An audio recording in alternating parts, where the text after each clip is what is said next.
Price the lord. ಕರ್ತನಾದ ಯೇಸುವಿನ ಹೆಸರಿನಲ್ಲಿ ಎಲ್ಲ ಸಹೋದರರಿಗೂ ನನ್ನ ವಂದನೆಗಳು.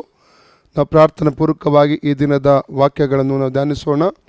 ಪ್ರೀತಿ ಸ್ವರೂಪನಾದ ನಮ್ಮ ಪರಲೋಕ ತಂದೆ ಯೇಸುವಿನ ನಾಮದಲ್ಲಿ ಪರಿಶುದ್ಧಾತ್ಮನ ಸಹಾಯದೊಂದಿಗೆ ನಿನ್ನ ಪಾದಕ್ಕೆ ನಾವು ಬಂದಿದ್ದೇವೆ. ಕರ್ತನೇ, ಒಳ್ಳೆಯ ಸಮಯಕ್ಕಾಗಿ ನಿನ್ನನ್ನು ಸ್ತುತಿಸಿ ಕೊಂಡಾಡ್ತಿದ್ದೇವೆ ಸ್ವಾಮಿ. ನಿನ್ನ ಸಾನ್ನಿಧ್ಯ ಪ್ರಸನ್ನತೆ ನಮ್ಮ ಮಧ್ಯದಲ್ಲಿ ಇರುವುದಕ್ಕಾಗಿ ಸ್ತೋತ್ರ. ನಾವು ವಿಮೋಚನಾ ಕಾಂಡ 20, 24, 25 ವಾಕ್ಯದಲ್ಲಿ ಓದುತ್ತೇವೆ. ನನ್ನ ಹೆಸರನ್ನು ಸರಿಸುವ ಜಾಗದಲ್ಲೆಲ್ಲ ನಾನು ಬಂದು ನಿಮ್ಮನ್ನು ಆಶೀರ್ವಾದ ಮಾಡ್ತೇನೆಂಬುದಾಗಿ ಹೇಳಿದಂಥ ದೇವರೇ, ಈ ಸಮಯದಲ್ಲಿ ಕರ್ತ ಯಾವ ಸ್ಥಳದಿಂದ ಈ ವಾರ್ತೆಯನ್ನು ಕೇಳ್ತಾ ಇದ್ದರು ಆ ಸ್ಥಳಗಳಲ್ಲಿ ಅವರ ಜೀವಿತದಲ್ಲಿ ಕರ್ತನೆ, ಅವರ ಕುಟುಂಬದಲ್ಲಿ ಕರ್ತನೆ ನಿನ್ನ ಸಾನ್ನಿಧ್ಯವನ್ನು ಅನುಭವಿಸುವ ಹಾಗೆ ಮತ್ತು ಮಾತ್ರವಲ್ಲ ನೀನು ಅವರನ್ನು ಆಶೀರ್ವದಿಸಬೇಕೆಂಬುದಾಗಿ ಕೂಡ ನಾವು ನಿನ್ನಲ್ಲಿ ಕೇಳಿಕೊಡ್ತಾ ಇದ್ದೇವೆ ಸ್ವಾಮಿ. ಅಪ್ಪ, ಈ ಒಂದು ವಾಕ್ಯದ ಆಳವಾದ ಮರ್ಮಗಳನ್ನು, ಆಳವಾದ ಪ್ರಕಟಗಳನ್ನು ನಮ್ಮೆಲ್ಲರಿಗೂ ದಯಪಾಲಿಸಿಕೊಡಬೇಕೆಂಬುದಾಗಿ ನಿನ್ನಲ್ಲಿ ಕೇಳಿಕೊಳ್ತಾ ಇದ್ದೇವೆ ಸ್ವಾಮಿ. ಮುಂದಿನ ಸಮಯನ ಕೈಗೊಪ್ಪಿಸಿಕೊಡ್ತೇವೆ. ನಿನ್ನ ಚಿತ್ತ ಪ್ರಕಾರ ಪವಿತ್ರಾತ್ಮನ ಮೂಲಕ ನಮ್ಮನ್ನು ಮುನ್ನಡೆಸು. ನೀನೊಬ್ಬನೇ ಮಹಿಮೆಯೊಂದು ಸ್ವಾಮಿ. ಯೇಸು ಕ್ರಿಸ್ತನ ಹೆಸರಿನಲ್ಲಿ ನಾವು ಬೇಡಿ ಹೊಂದಿದ್ದೇವೆ ನಮ್ಮ ತಂದೆ ಆದವರೇ, ಆಮೆನ್. Praise the Lord. ಪ್ರಿಯ ಸಹೋದರ ಸಹೋದರರೇ, ನಾವು ಕಳೆದ ದಿವಸಗಳಿಂದ ಪ್ರಕಟಣೆ ಪುಸ್ತಕವನ್ನು ಅಧ್ಯಯನ ಮಾಡ್ತಾ ಇದ್ದೇವೆ. ನಾವು ಪ್ರಕಟಣೆ ಪುಸ್ತಕದ 1ನೇ ಅಧ್ಯಾಯ 7ನೇ ವಾಕ್ಯಗೆ ನಾವು ಧ್ಯಾನ ಮಾಡ್ತಿರುವಂಥದ್ದು. 7ನೇ ವಾಕ್ಯ ಎಂಬುದಾಗಿ ಹೇಳುವಂಥದ್ದು ಅದು ಯೇಸು ಕ್ರಿಸ್ತನ ಬಹಿರಂಗ ಬರೋಣಕ್ಕೆ ಸಂಬಂಧಪಟ್ಟಂಥ ವಚನವಾಗಿದೆ. ಆ ವಾಕ್ಯದ ಆಧಾರದಲ್ಲಿ ಯೇಸುವಿನ 2ನೇ ಬರೋಣಕ್ಕಿರುವಂಥ 2 ಮುಖಗಳ ಬಗ್ಗೆ ನಾವು ಕಲಿತಾ ಇದ್ದೇವೆ. ಅದರಲ್ಲಿ ಒಂದು ರಹಸ್ಯ ಬರೋಣ ಮತ್ತು 7 ವರ್ಷಗಳ ನಂತರ ಬಹಿರಂಗ ಬರೋಣ ಎಂಬುದಾಗಿ ನಾವು ಕಲಿತಾ ಇದ್ದೇವೆ.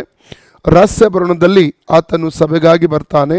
ಬಹಿರಂಗ ಬರೋಣದಲ್ಲಿ ಸಭೆಯೊಂದಿಗೆ ಭೂಮಿಗೆ ಆತನು ಬರ್ತಾನೆ. ಯಾಕೆಂದರೆ 1000 ವರ್ಷ ಆಡಳಿತ ಈ ಲೋಕದಲ್ಲಿ ಸಭೆ ಜೊತೆಯಲ್ಲಿ ಮಾಡುವುದಕ್ಕಾಗಿ ಎಂಬುದಾಗಿ ನಾವು ಈಗಾಗಲೇ ನಾವು ಕಲಿತಿದ್ದೇವೆ ಅನೇಕ ಸಂಗತಿಗಳನ್ನು. ಈಗ ಕಲಿಯುವಂಥ ವಿಚಾರ ಯೇಸು ಕ್ರಿಸ್ತನ ರಹಸ್ಯ ಬರೋಣಕ್ಕೆ ಸಂಬಂಧವಾದ ವಿಚಾರವಾಗಿದೆ. ಅದರಲ್ಲಿ ನಾವು ಈಗ ಕಲಿಯುವಂಥದ್ದು ಅನೇಕ ವಿಚಾರಗಳನ್ನು ಕಳೆದ ದಿವಸಗಳಲ್ಲಿ ಕಲಿತಾ ನಾವು ಬಂದಿದ್ದೇವೆ. ಈಗ ಕಲಿಯುವಂಥ ವಿಚಾರ ಏನೆಂದರೆ ಯೇಸು ಕ್ರಿಸ್ತನ ರಹಸ್ಯ ಬರೋಣಕ್ಕೆ ಸಂಬಂಧಪಟ್ಟ ಗುರುತುಗಳನ್ನು ನಾವು ಕಲಿತಾ ಇದ್ದೇವೆ. ಕಾರಣ, ಸತ್ಯವೇದದಲ್ಲಿ ಯೇಸು ಸ್ವಾಮಿ ಇಂಥದೇ ಒಂದು ಸಮಯ ಎಂಬುದಾಗಿ ಆತನ ರಹಸ್ಯ ಬರೋಣಕ್ಕಾಗಿ ನಿಗದಿಪಡಿಸಿಲ್ಲ.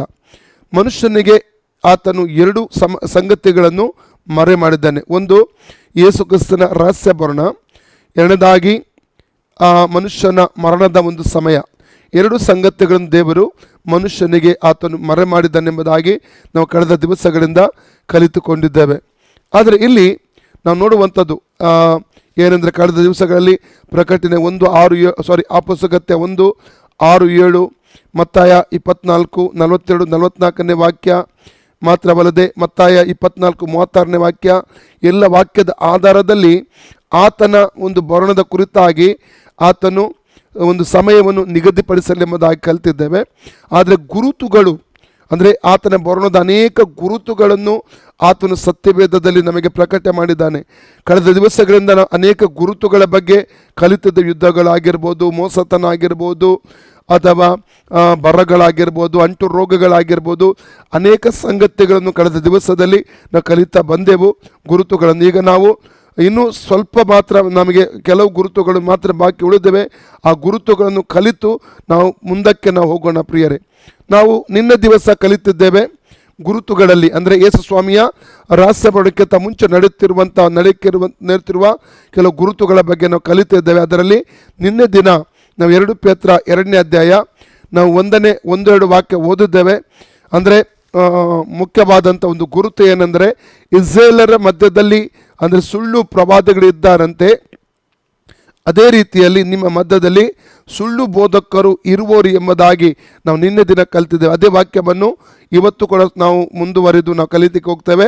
2 ಪೇತ್ರ 2ನೇ ಅಧ್ಯಾಯ 1ನೇ ವಾಕ್ಯದಿಂದ ನಾವು ಪುನಃ ಓದುತ್ತಾ ಮುಂದುವರಿಯೋಣ ಪ್ರಿಯರೇ. ಆದರೆ ಇಸ್ರೇಲ್ ಜನರಲ್ಲಿ ಸುಳ್ಳು ಪ್ರವಾದಿಗಳು ಎದ್ದರಲ್ಲ, ಅದೇ ಪ್ರಕಾರ ನಿಮ್ಮಲ್ಲಿಯೂ ಸುಳ್ಳು ಬೋಧಕರು ಇರುವರು. ಅವರು ನಾಶಕರವಾದ ಮತಭೇದಗಳನ್ನು ಕಳ್ಳತನದಿಂದ ಹುಟ್ಟಿಸುವವರು. ನೋಡಿ, ನಿಮ್ಮಲ್ಲಿಯೂ ಸುಳ್ಳು ಬೋಧಕರು ಇರುವರು, ಅವರು ನಾಶಕರವಾದಂಥ ಮತಭೇದಗಳನ್ನು ಅವರು ತುಂಬ ಕಳ್ಳತನದಿಂದ ಏನು ಮಾಡ್ತಾರಂತೆ, ಅವರು ಹುಟ್ಟಿಸ್ತಾರೆಂಬುದಾಗಿ ಅಲ್ಲಿ ನಾವು ಓದುತ್ತೇವೆ ಪ್ರಿಯರೇ. ಹೌದು, ಇವತ್ತಿನ ದಿನಮಾನಗಳಲ್ಲಿ ನಾವು ಏನು ಮಾಡಬೇಕಂದ್ರೆ ನಿಜವಾಗಿ ಹೇಳ್ಬೇಕು, ಒಂದನೇದಾಗಿ ದೇವರ ವಾಕ್ಯದಲ್ಲಿ ನಾವು ತುಂಬಲ್ಪಡಬೇಕು. ವಾಕ್ಯವನ್ನು ಸರಿಯಾಗಿ ನಾವು ಅರಿತುಕೊಳ್ಳಬೇಕು. ವಾಕ್ಯವನ್ನು ನಾವು ಅರ್ಥ ಮಾಡಿಕೊಳ್ಳಬೇಕು. ವಾತ್ರದಿಂದ ತುಂಬಲ್ಪಡುವುದಾದರೆ ನಾವು ಮೋಸ ಹೋಗುವುದಿಲ್ಲ ಪ್ರಿಯರೇ. ವಿವೇಚಿಸಬೇಕು ನಾವು, ಇದು ಸರಿಯಾದಂಥ ವಾರ್ತೆಯೋ, ಈ ಸೇವಕರು ಕೊಡುವಂಥ ಒಂದು ವಾರ್ತೆ ಸರಿಯಾದ ವಾರ್ತೆಯೋ, ಇದಕ್ಕೆ ದೇವರ ವಾಕ್ಯದಲ್ಲಿ ಆಧಾರವಿದೆಯಾ ಎಂಬುದಾಗಿ ನಾವು ವಿವೇಚಿಸಲಿಕ್ಕೆ, ಅಂದರೆ ಡಿಸರ್ನ್ ಮಾಡಲಿಕ್ಕೆ, ಉಪದೇಶವನ್ನು ನಾವು ಡಿಸರ್ನ್ ಮಾಡಲಿಕ್ಕೆ ನಾವು ಕಲಿಯಬೇಕು. ಇಲ್ಲದಿದ್ದಲ್ಲಿ ನಾವು ಏನಾಗ್ತೇವೆ ಅಂದರೆ ಮೋಸ ಹೋಗುವಂಥ ಸನ್ನಿವೇಶ ಬರ್ತದೆ. ನಾವು ಕಳೆದ ದಿವಸದಲ್ಲಿ ಒಂದು ವಾಕ್ಯ ಓದಿದ್ದೇವೆ, ಪುನಃ ಬೇಕಾದರೆ ಓದುವ. ಅಪೊಸ್ತಲಕೃತ್ಯ 17:11 ವಾಕ್ಯ, ಬೆರೋಯದ ವಿಶ್ವಾಸಿಗಳು ಥೆಸಲೋನಿಕದ ವಿಶ್ವಾಸಿಗಳಿಗಿಂತ ಅವರು ಸದ್ಗುಣವುಳ್ಳವರಾಗಿದ್ದು ವಿಶಾಲ ಹೃದಯವುಳ್ಳವರಾಗಿದ್ದರು. ಈ ಅಪೊಸ್ತಲರು ಹೇಳುವಂಥ ವಾರ್ತೆಯು ಇದು ಸತ್ಯವೋ ಸುಳ್ಳೋ ಎಂಬುದಾಗಿ ತಿಳಿದುಕೊಳ್ಳುವುದಕ್ಕಾಗಿ ಅವರು ಹೇಳುವಂಥ ವಾರ್ತೆಗಳನ್ನು ಬರೆದಿಟ್ಟು ಮನೆಗೆ ಹೋಗಿ ಪ್ರತಿದಿನ ಅವರು ಸತ್ಯವೇದವನ್ನು ಪರಿಶೋಧನೆ ಮಾಡ್ತಾ ಇದ್ದರು. ಇವರು ಹೇಳುವಂಥದ್ದು ಸತ್ಯವಾ ಸುಳ್ಳ ಎಂಬುದಾಗಿ. ಓದಿ ವಾಕ್ಯ. ಆ ಸಭೆಯವರು ಥೆಸಲೋನಿಕದವರಿಗಿಂತ ಸದ್ಗುಣವುಳ್ಳವರಾಗಿದ್ದು ದೇವರ ವಾಕ್ಯವನ್ನು ಶುದ್ಧ ಮನಸ್ಸಿನಿಂದ ಅಂಗೀಕರಿಸಿ ಇವರು ಹೇಳುವ ಮಾತು ಹೌದೋ ಏನೋ ಎಂಬ ವಿಷಯದಲ್ಲಿ ಪ್ರತಿದಿನವೂ ಶಾಸ್ತ್ರ ಗ್ರಂಥಗಳನ್ನು ಶೋಧಿಸುತ್ತಿದ್ದರು. ಹೌದು, ಇಲ್ಲಿ ನೋಡಿ, ಪೇತ್ರ, ಪೌಲ, ಯೋಹನ್ನ ಇವರೆಲ್ಲರ ಕುರಿತಾಗಿ ಹೇಳಬೇಕಾದ ಆ ದಿನಮಾನಗಳಲ್ಲಿ ದೇವರು ಶಕ್ತವಾಗಿ ಉಪಯೋಗಿಸಿದಂಥ ದೇವಸೇವಕರು. ಪೇತ್ರನ ಪ್ರತ್ಯೇಕತೆ ಏನೆಂದರೆ, ಪೇತ್ರನ ಸ್ಪೆಷಾಲಿಟಿ ಏನೆಂದರೆ, ಆಕ್ಟ್ಸ್ ಆಫ್ ಅಪೊಸ್ತಲರ್ ಚಾಪ್ಟರ್ 5:12-16, ಅಪೊಸ್ತಲಕೃತ್ಯ 5:12-16 ವಾಕ್ಯ ಓದುವಾಗ, ಆತನು ನಡೆದುಕೊಂಡು ಹೋಗುವಾಗ ಯಾವ ರೋಗಿಯ ಮೇಲೆ, ಅದು ಕ್ಯಾನ್ಸರ್ ರೋಗಿ ಆಗಿರಲಿ, ಅದು ಟ್ಯೂಮರ್ ರೋಗಿ ಆಗಿರಲಿ, ಅದು ಪಾರ್ಶ್ವವಾಯು ರೋಗಿ ಆಗಿರಲಿ, ಎಂಥದೇ ದೊಡ್ಡ ರೋಗಿ ಆಗಿರಲಿ, ಆತನ ನೆರಳು ಯಾವ ರೋಗಿಯ ಮೇಲೆ ಬೀಳುತ್ತಾ ಇತ್ತೋ ಆ ರೋಗಿ ಸೌಖ್ಯವಾಗುತ್ತಾ ಇದೆ. ಅಂಥ ಒಂದು ವಿಶೇಷವಾದ ಅಭಿಷೇಕವನ್ನು ಹೊಂದಿದಂಥ ಒಬ್ಬ ಭಕ್ತನೆಂದರೆ ಅಪೊಸ್ತಲ ಪೇತ್ರನಾಗಿದ್ದನು. ಮಾತ್ರವಲ್ಲ, ಪೌಲನ ಒಂದು ವಿಶೇಷತೆ ಏನೆಂದರೆ, ಆಕ್ಟ್ಸ್ ಆಫ್ ಅಪೊಸ್ತಲರ್ ಚಾಪ್ಟರ್ 19 ನಾವು 11-20 ಓದುವುದಾದರೆ, ಆತನ ಹಾಕಿದಂಥ ತೊಟ್ಟಂಥ ವಸ್ತ್ರಗಳಲ್ಲಿ ಅಭಿಷೇಕ ಇತ್ತು. ಅವನು ಕರವಸ್ತ್ರಗಳನ್ನು ಯಾವುದನ್ನು ಮುಟ್ಟುವುದಾದರೆ ಆ ಮುಟ್ಟಿದಂಥ ಕರವಸ್ತ್ರಗಳನ್ನು ರೋಗಿಗಳ ಮೇಲೆ ಆಗುವಾಗ ರೋಗಿಗಳು ಸೌಖ್ಯ ಹೊಂದುತ್ತಾ ಇದ್ದರು. ಅಂಥ ಒಂದು ಅಭಿಷೇಕ. ಆದರೆ ನೋಡಿ, ದೇವಜನರು ಅವರಿಂದ ವಾರ್ತೆ ಕೇಳಿದಾಗ ಕಣ್ಣು ಮುಚ್ಚಿ ನಂಬಲಿಲ್ಲ. ಇವರಿಂದ ಅದ್ಭುತಗಳು ನಡೀತಾ ಇದೆ, ಅನೇಕ ಮಹತ್ಕಾರ್ಯಗಳು ನಡೆಯುತ್ತಾ ಇದೆ, ಇವರು ಏನಾದರೂ ಹೇಳೋದು ಸತ್ಯ ಹೇಳ್ತಾರೆ, ಸುಳ್ಳು ಹೇಳಲ್ಲ ಎಂಬುದಾಗಿ ಹೇಳಿ ಅವರು ಕೇಳಿದ್ದನ್ನು ಕಣ್ಣು ಮುಚ್ಚಿ ನಂಬ್ತಾ ಇರಲಿಲ್ಲ. ಬದಲಿಗೆ ಅವರು ಹೇಳಿದ್ದನ್ನು ಅವರು ಬರೆದು ಮನೆಗೆ ಹೋಗಿ ಪ್ರತಿದಿನ ಸತ್ಯವೇದದಲ್ಲಿ ಇದೇ ಇವರು ಹೇಳುವಂಥದ್ದು ಇಲ್ಲವೇ ಎಂಬುದಾಗಿ ಪರಿಶೋಧನೆ ಮಾಡ್ತಾ ಇದ್ರು. ಈ ಗುಣ ಪ್ರತಿಯೊಂದು ದೇವಜನದಲ್ಲಿ ಈ ದಿನಗಳಲ್ಲಿ ಇರಬೇಕು. ಯಾರೊಬ್ಬರು ಹೇಳಿದ್ರೆಂಬ ಕಾಳೆ ಕಣ್ಣು ಮುಚ್ಚಿ ನಂಬಲಿಕ್ಕೆ ಹೋಗಬೇಡಿ ಪ್ರಿಯರೇ. ಸತ್ಯವೇದದಲ್ಲಿ ಇದಕ್ಕೆ ಆಧಾರ ಇದೆಯಾ, ಸತ್ಯವೇದದಲ್ಲಿ ಬರೆಯಲ್ಪಟ್ಟಿದೆಯಾ, ಅದು ಹೌದಾ ಎಂಬುದಾಗಿ ನೀವು ಚೆನ್ನಾಗಿ ಅರಿತುಕೊಳ್ಳಬೇಕು. ಇವತ್ತು ನನಗೊಂದು ಫೋನ್ ಕರೆ ಬಂದಿತ್ತು. ಫೋನ್ ಕರೆ ಬಂದಾಗ ಅವರಿಗೆ ಕನ್ಫ್ಯೂಷನ್ ವಿಷಯದಲ್ಲಿ ನನ್ನ ಬಳಿಯಲ್ಲಿ ಅವರು ಮಾತಾಡಿಕೊಂಡರು. ಅವರು ಅಂದರೆ ಬೋಧಕರ ಮೇಲೆ ನಂಬಿಕೆ ಇಟ್ಟಿದ್ದರು. ಆ ಬೋಧಕರು ಕಳೆದ ದಿವಸಗಳಲ್ಲಿ ಒಂದು ಮರಿಯಳ ಫೋಟೋವನ್ನು ಇಟ್ಟ ನಿಮಿತ್ತ ಮದರ್ಸ್ ಡೇಯಲ್ಲಿ ಅದು ಇವರಿಗೆ ಕನ್ಫ್ಯೂಷನ್ ಆಯಿತು. ಅಯ್ಯೋ, ಇವರು ಫೋಟೋವನ್ನು ಇಟ್ಟು ಈ ರೀತಿಯಲ್ಲಿ ಮಾಡ್ತಾ ಇದ್ದಾರೆ ಎಂಬುದಾಗಿ ಅವರಿಗೆ ತುಂಬ ಒಂದು ಕನ್ಫ್ಯೂಷನ್ ಆಯಿತು. ನಾನು ಹೇಳುವಂಥದ್ದೇನೆಂದರೆ, ಮರಿಯಳದು ಫೋಟೋ ಆಗಿರ್ಬೋದು, ಯೇಸುದ್ದು ಫೋಟೋ ಆಗಿರ್ಬೋದು, ಅಥವಾ ಇನ್ಯಾವುದೇ ರೀತಿಯ ಫೋಟೋ, ಯಾವ ಜನರದ್ದು ಫೋಟೋ ಆಗಿರ್ಬೋದು, ಇಟ್ಟು ಪೂಜಿಸುವಂಥದ್ದು, ಅದಕ್ಕೆ ಭಕ್ತಿ ಮಾಡುವಂಥದ್ದು, ಅದು ಭಯಂಕರ ದೊಡ್ಡ ವಿಗ್ರಹ ಆರಾಧನೆ ಆಗಿದೆ. ಅದನ್ನು ಚೆನ್ನಾಗಿ ನಾವು ಅರ್ಥ ಮಾಡಿಕೊಳ್ಳಬೇಕು.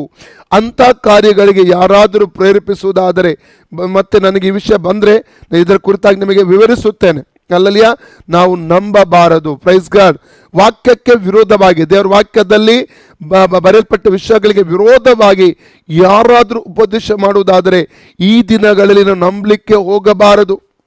ಅದಕ್ಕೆ ವಾಕ್ಯವೇ ಫೈನಲ್. ವಾಕ್ಯವನ್ನೇ ನಂಬಬೇಕು, ವಾಕ್ಯವನ್ನೇ ನಾವು ಆತುಕೊಳ್ಳಬೇಕು. ಕಳೆದ ದಿವಸಗಳಲ್ಲಿ ನಾನು ನಿಮಗೆ ಹೇಳಿದೆ, ಯಾರೋ ನನಗೆ ಒಂದು ಲಿಂಕ್ ಕಳಿಸಿ ಹೇಳಿದ್ರು. ಈ ಲಿಂಕ್ ನಿಮಿತ್ತ ನನಗೆ ತುಂಬ ಒಂದು ಕನ್ಫ್ಯೂಷನ್ ಉಂಟಾಗಿದೆ. ಕರ್ತನ ಭೋಜನ ರಕ್ಷಣೆ ಹೊಂದಿದ್ರೆ ಸಾಕು, ತಗೊಳ್ಬಹುದು ಎಂಬುದಾಗಿ ಹೇಳ್ತಾ ಇದ್ದಾರೆ. ನಾವು ಮತ್ತೆ ಅದಕ್ಕೆ ಉದಾಹರಣೆಯಾಗಿ ವೈದ್ಯರ ಬಳಿ ಹೋಗುವಾಗ ಸರಿಯಾಗಿ ಬಾ ಮತ್ತೆ ಮಾತ್ರೆ ಕೊಡ್ತೇನೆ ಎಂಬುದು ಹೇಳುವುದಿಲ್ಲ.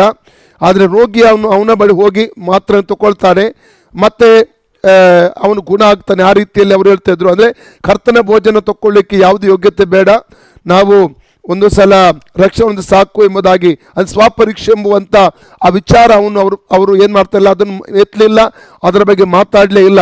ಇದು ನನಗೆ ತುಂಬ ಬೇಸರ ತಂದಿದ್ದು. ಇವತ್ತು ದಿನಗಳಲ್ಲಿ ಒಂದೊಂದು ಚಿಕ್ಕ ಚಿಕ್ಕ ವಾರ್ತೆಗಳ ಮೂಲಕವಾಗಿ ದಾರಿ ತಪ್ಪಿಸುವಂಥ ಉಪದೇಶಗಳನ್ನು ನಾವು ಈ ಲೋಕದಲ್ಲಿ ಕಾಡಲಿಕ್ಕೆ ನಮಗೆ ಸಾಧ್ಯವಾಗುತ್ತದೆ ಪ್ರಿಯರೇ.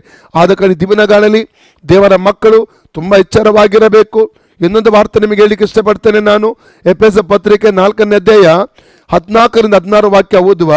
ನಾವು ಎಫೆಸ ಪತ್ರಿಕೆಯಲ್ಲಿ 4ನೇ ಅಧ್ಯಾಯ 11ರಿಂದ 15ನೇ ವಾಕ್ಯದಲ್ಲಿ 5 ವಿಧವಾದ ಸೇವೆಗಳು ಹೊಸ ಒಡಂಬಡಿಕೆಯ ಸಭೆಗೆ, ಕ್ರೈಸ್ತ ಸಭೆಗೆ ಕರ್ತನಾದ ಯೇಸು ಸ್ವಾಮಿ ಕೊಟ್ಟಿದ್ದಾರೆ. ಅಪೊಸ್ತಲರು, 11ನೇ ವಾಕ್ಯ ಹೇಳ್ತದೆ, ಅಪೊಸ್ತಲರು, ಪ್ರವಾದಿಗಳು, ಸುವಾರ್ತಿಕರು, ಸಭಾಪಾಲಕರು ಮತ್ತು ಉಪದೇಶಕರು ಎಂಬುದಾಗಿ 5 ಸೇವೆಗಳು. ಯಾಕಂದರೆ ನಾವು ನಂಬಿಕೆಯಲ್ಲಿ ಬೆಳೆಯುವುದಕ್ಕೋಸ್ಕರವಾಗಿ, ನಂಬಿಕೆಯಲ್ಲಿ ವೃದ್ಧಿ ಆಗುವುದಕ್ಕೋಸ್ಕರವಾಗಿ ಈ ಒಂದು ಸೇವೆಗಳನ್ನು ಕರ್ತನು ಸಭೆಗೆ ಕೊಟ್ಟಿದ್ದಾನೆ. ಅದಕ್ಕಾಗಿ 14ರಿಂದ ಹೇಳ್ತದೆ, ಇನ್ನು ಮುಂದೆ ಕೂಸುಗಳು ಅಂದರೆ ಮಕ್ಕಳಾಗಿ ನೀವು ಆಗಬಾರದು.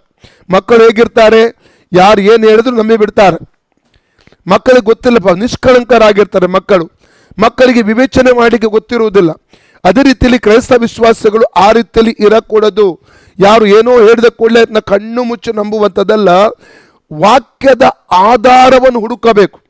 ಪ್ರತಿಯೊಂದು ಸಂಗತಿಗೂ ನಾವು ವಾಕ್ಯದ ಆಧಾರ, ನಮ್ಮ ನಂಬಿಕೆಗೆ ಯಾವುದು ಆಧಾರ? ದೇವರ ವಾಕ್ಯವೇ ನಮ್ಮ ನಂಬಿಕೆಗೆ ಆಧಾರವಾಗಿರಬೇಕು.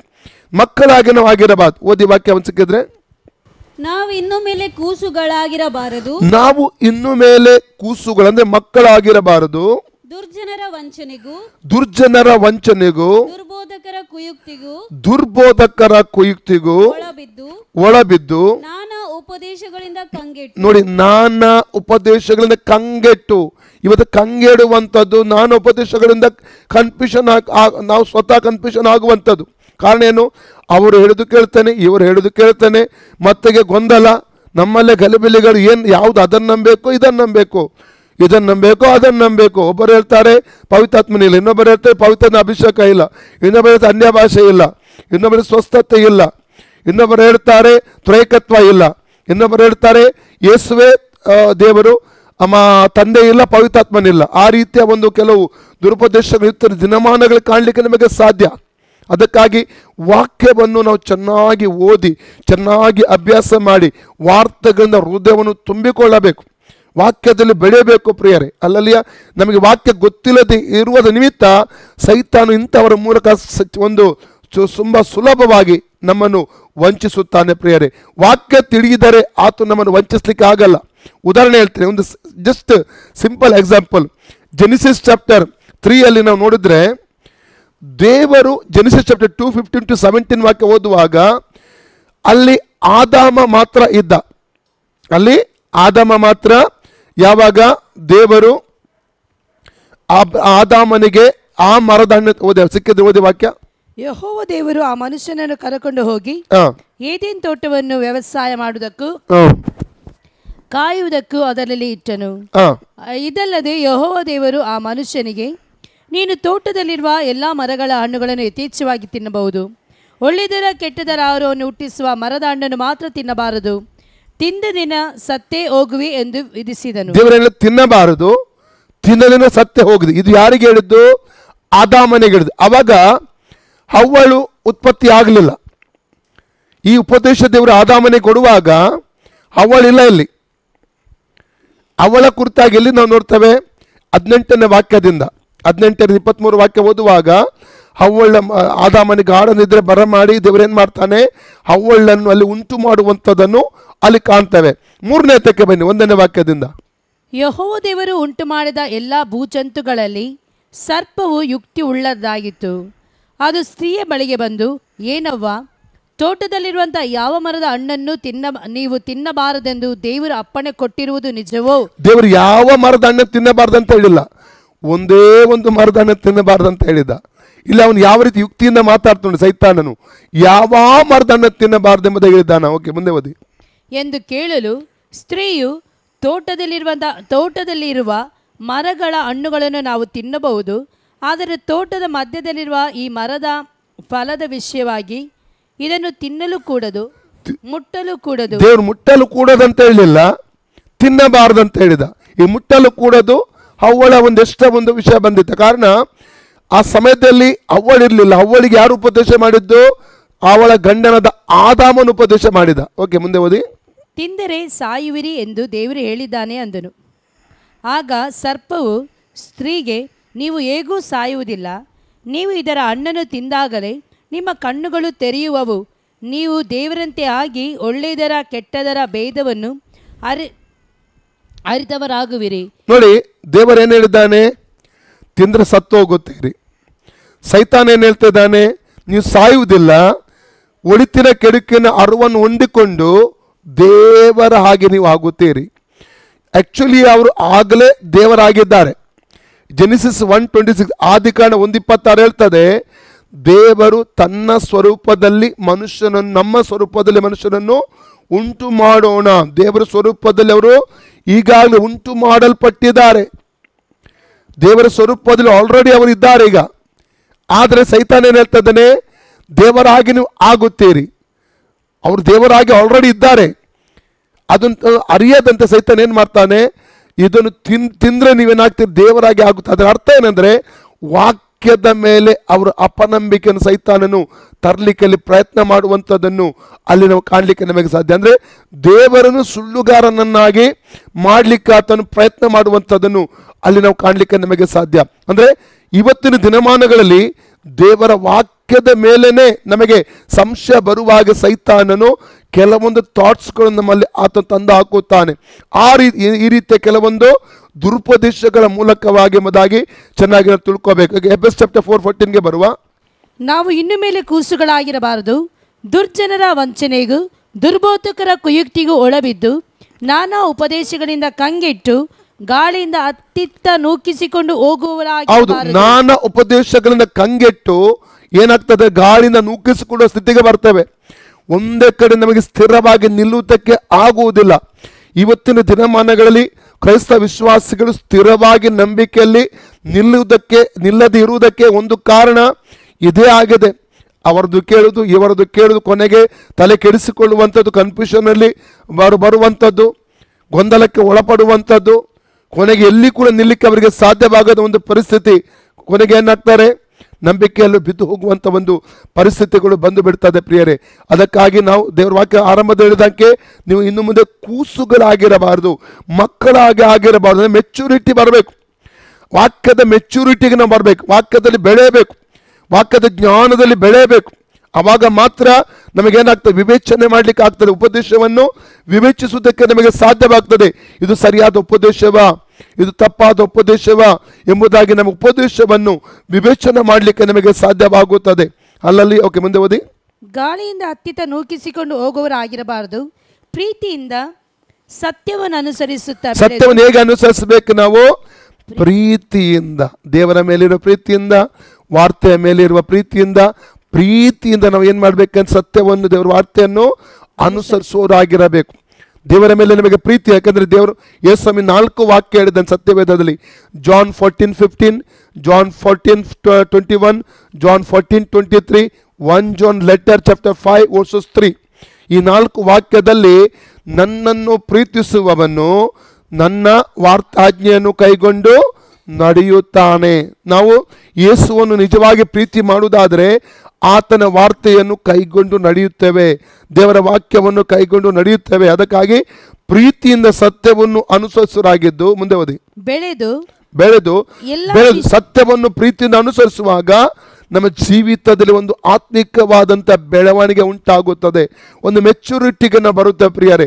ಬೆಳವಣಿಗೆ ಇಲ್ಲದ್ರೆ ನಾವು ಇದ್ದ ಸ್ಥಿತಿಯಲ್ಲೇ ಇರುತ್ತೇವೆ. ನೋಡಿ, 1 ತಿಮೋಥಿ 2:4 ಏನು ಹೇಳ್ತದೆ? 1 ತಿಮೋಥಿ 2:4 ಅಂದರೆ ಎಲ್ಲರೂ ರಕ್ಷಣೆ ಹೊಂದಿ ಸತ್ಯದ ಪರಿಜ್ಞಾನಕ್ಕೆ ಸೇರುವುದು ದೇವರ ಚಿತ್ತವಾಗಿದೆ. ಅರ್ಥ ಏನೆಂದರೆ, ರಕ್ಷಣೆ ಹೊಂದುವುದು ಮಾತ್ರವಲ್ಲ.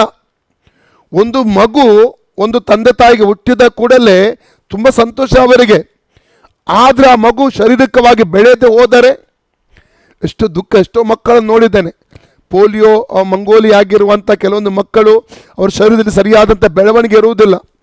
ತಂದೆ ತಾಯಿಗೆ ಮಕ್ಕಳು ಹುಟ್ಟಿದಾಗ ತುಂಬ ಸಂತೋಷ.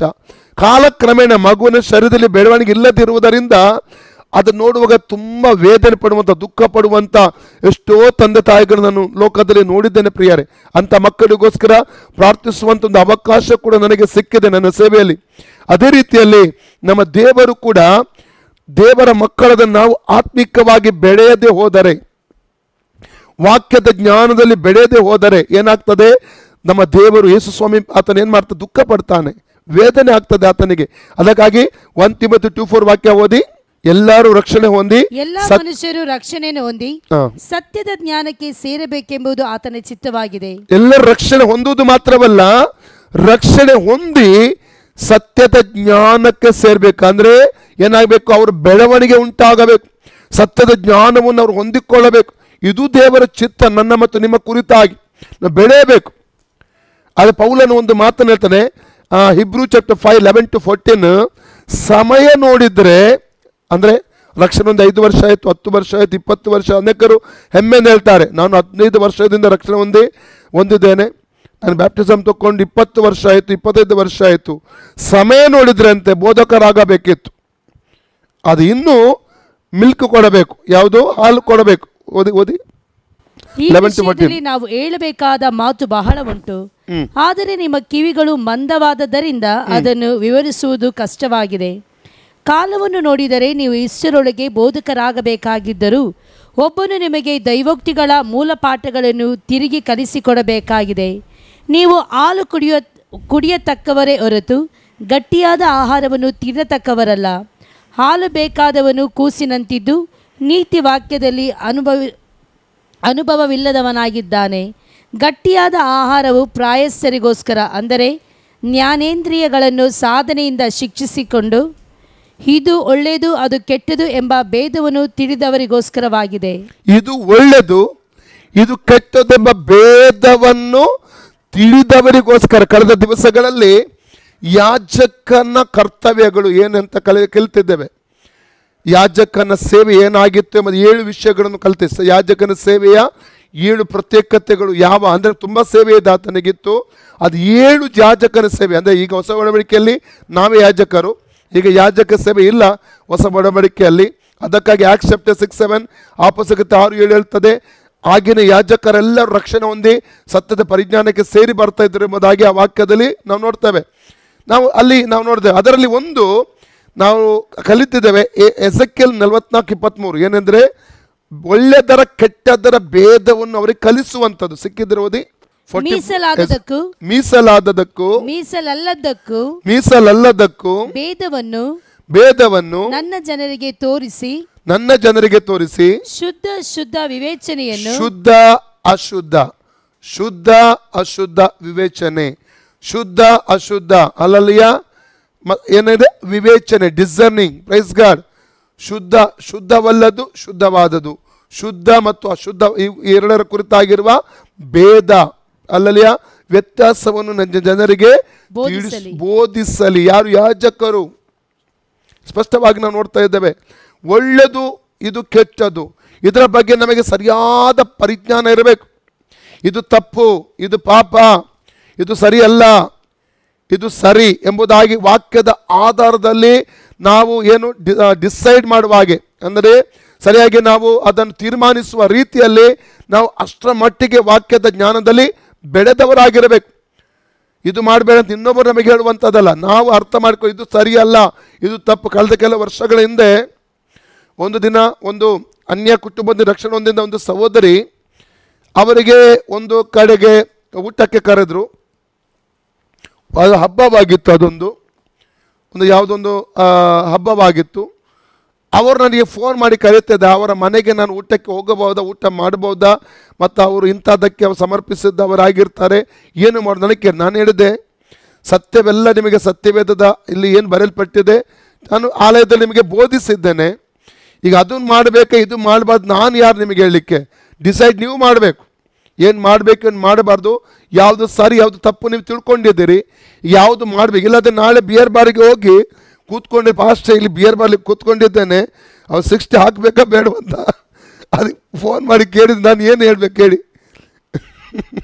Price the lord. ಅದಕ್ಕೆ ನಾವು ಆ ಒಂದು ಪರಿಜ್ಞಾನ ನಮಗಿರಬೇಕು, ಆ ಜ್ಞಾನ ನಮಗಿರಬೇಕು. ಯಾವುದು ಕೆಟ್ಟದ್ದು, ಯಾವುದು ಸರಿಯಾದದ್ದು ಅದನ್ನು ಡಿಸೈನ್ ಮಾಡಲಿಕ್ಕೆ ವಾಕ್ಯದ ಆಧಾರದಲ್ಲಿ ನಾವು ಅಂಥವರು ಮಾತ್ರ ಮೆಚುರಿಟಿಗೆ ಬರಲಿಕ್ಕೆ ಸಾಧ್ಯವಾಗುತ್ತದೆ. ಇನ್ನೊಬ್ಬರು ಹೇಳಿಕೊಡುವಂಥದ್ದಲ್ಲ. ಇದು ತಪ್ಪು, ವಿಗ್ರಹಾರ್ಧನೆ ಮಾಡಬೇಡ, ವ್ಯಭಿಚಾರ ಪಾಪ ಮಾಡಬೇಡ, ಕೆಟ್ಟ ಸಿನಿಮಾ ನೋಡಬೇಡ, ಅಥವಾ ಇಂಥ ಯಾವುದೇ ರೀತಿಯಲ್ಲಿ ಇನ್ನೊಬ್ಬರು ಹೇಳುವುದ ಅವಶ್ಯಕತೆ ಇಲ್ಲ. ನಮಗೆ ಅದನ್ನು ಡಿಸೈನ್ ಮಾಡಲಿಕ್ಕೆ, ನಾವು ಅದನ್ನು ತಪ್ಪು ಸರಿ ತಪ್ಪುಗಳನ್ನು ವಿವೇಚಿಸಲಿಕ್ಕೆ ನಮಗೆ ಗೊತ್ತಿರಬೇಕು. ಕಾರಣ ಏನು ಗೊತ್ತುಂಟಾ? ಈ ದಿನಮಾನಗಳಲ್ಲಿ ಪಾಪಕ್ಕೆ ಪ್ರೇರೇಪಣೆ ಕೊಡುವಂಥ, ಪಾಪವನ್ನು ಸಮರ್ಥಿಸುವಂಥ ದುರುಪದೇಶಗಳು ಇವತ್ತಿನ ದಿನಮಾನಗಳಲ್ಲಿ ಲೋಕದಲ್ಲಿ ಇವೆ. ಯೂಟ್ಯೂಬಲ್ಲಿ ಬರ್ತಾ ಇದೆ, ಫೇಸ್ಬುಕ್ಕಲ್ಲಿ ಬರ್ತಾ ಇದೆ, ಅನೇಕ TV ಚಾನೆಲ್ಗಳ ಮೂಲಕವಾಗಿ ಉಪದೇಶಗಳು ಬರ್ತಾ ಇದೆ. ಡಿಸರ್ನ್ ಮಾಡಬೇಕು.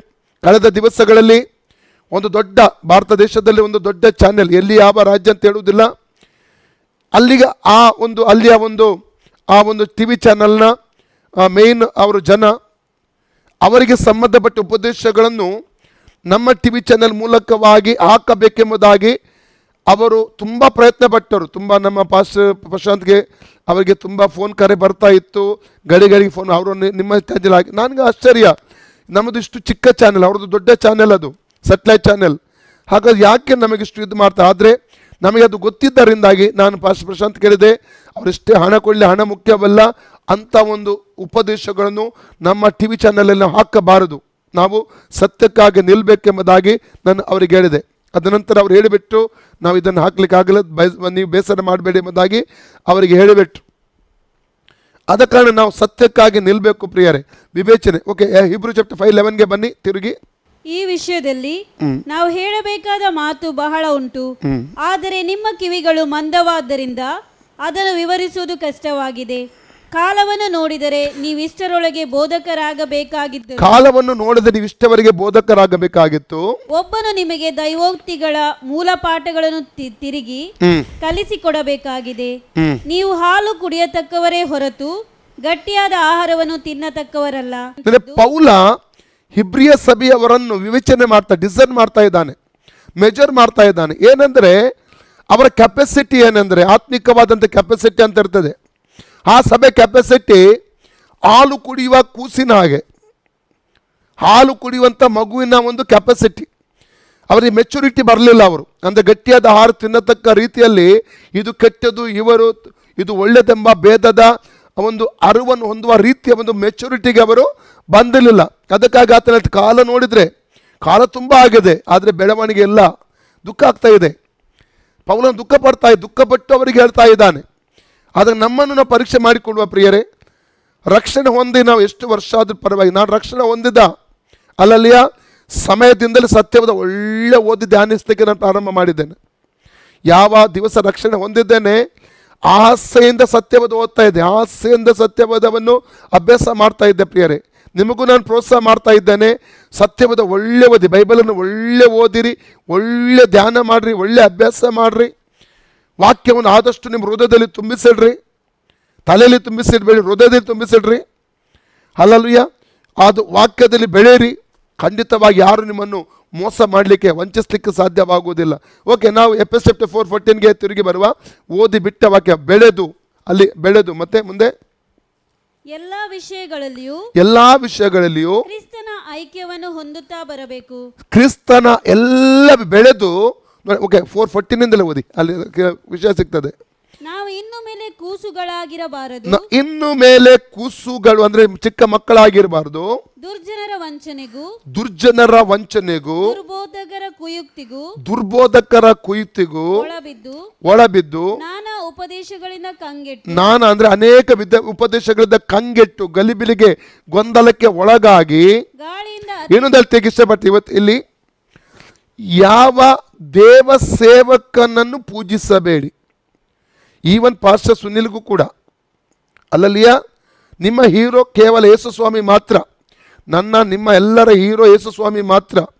ಆತನ ಮೇಲೆ ಟ್ರಸ್ಟ್ ಇಡಿ, ಆತನ ನಂಬಿಕೆ ಇಡಿ. ಯಾಕೆ ಗೊತ್ತುಂಟಾ?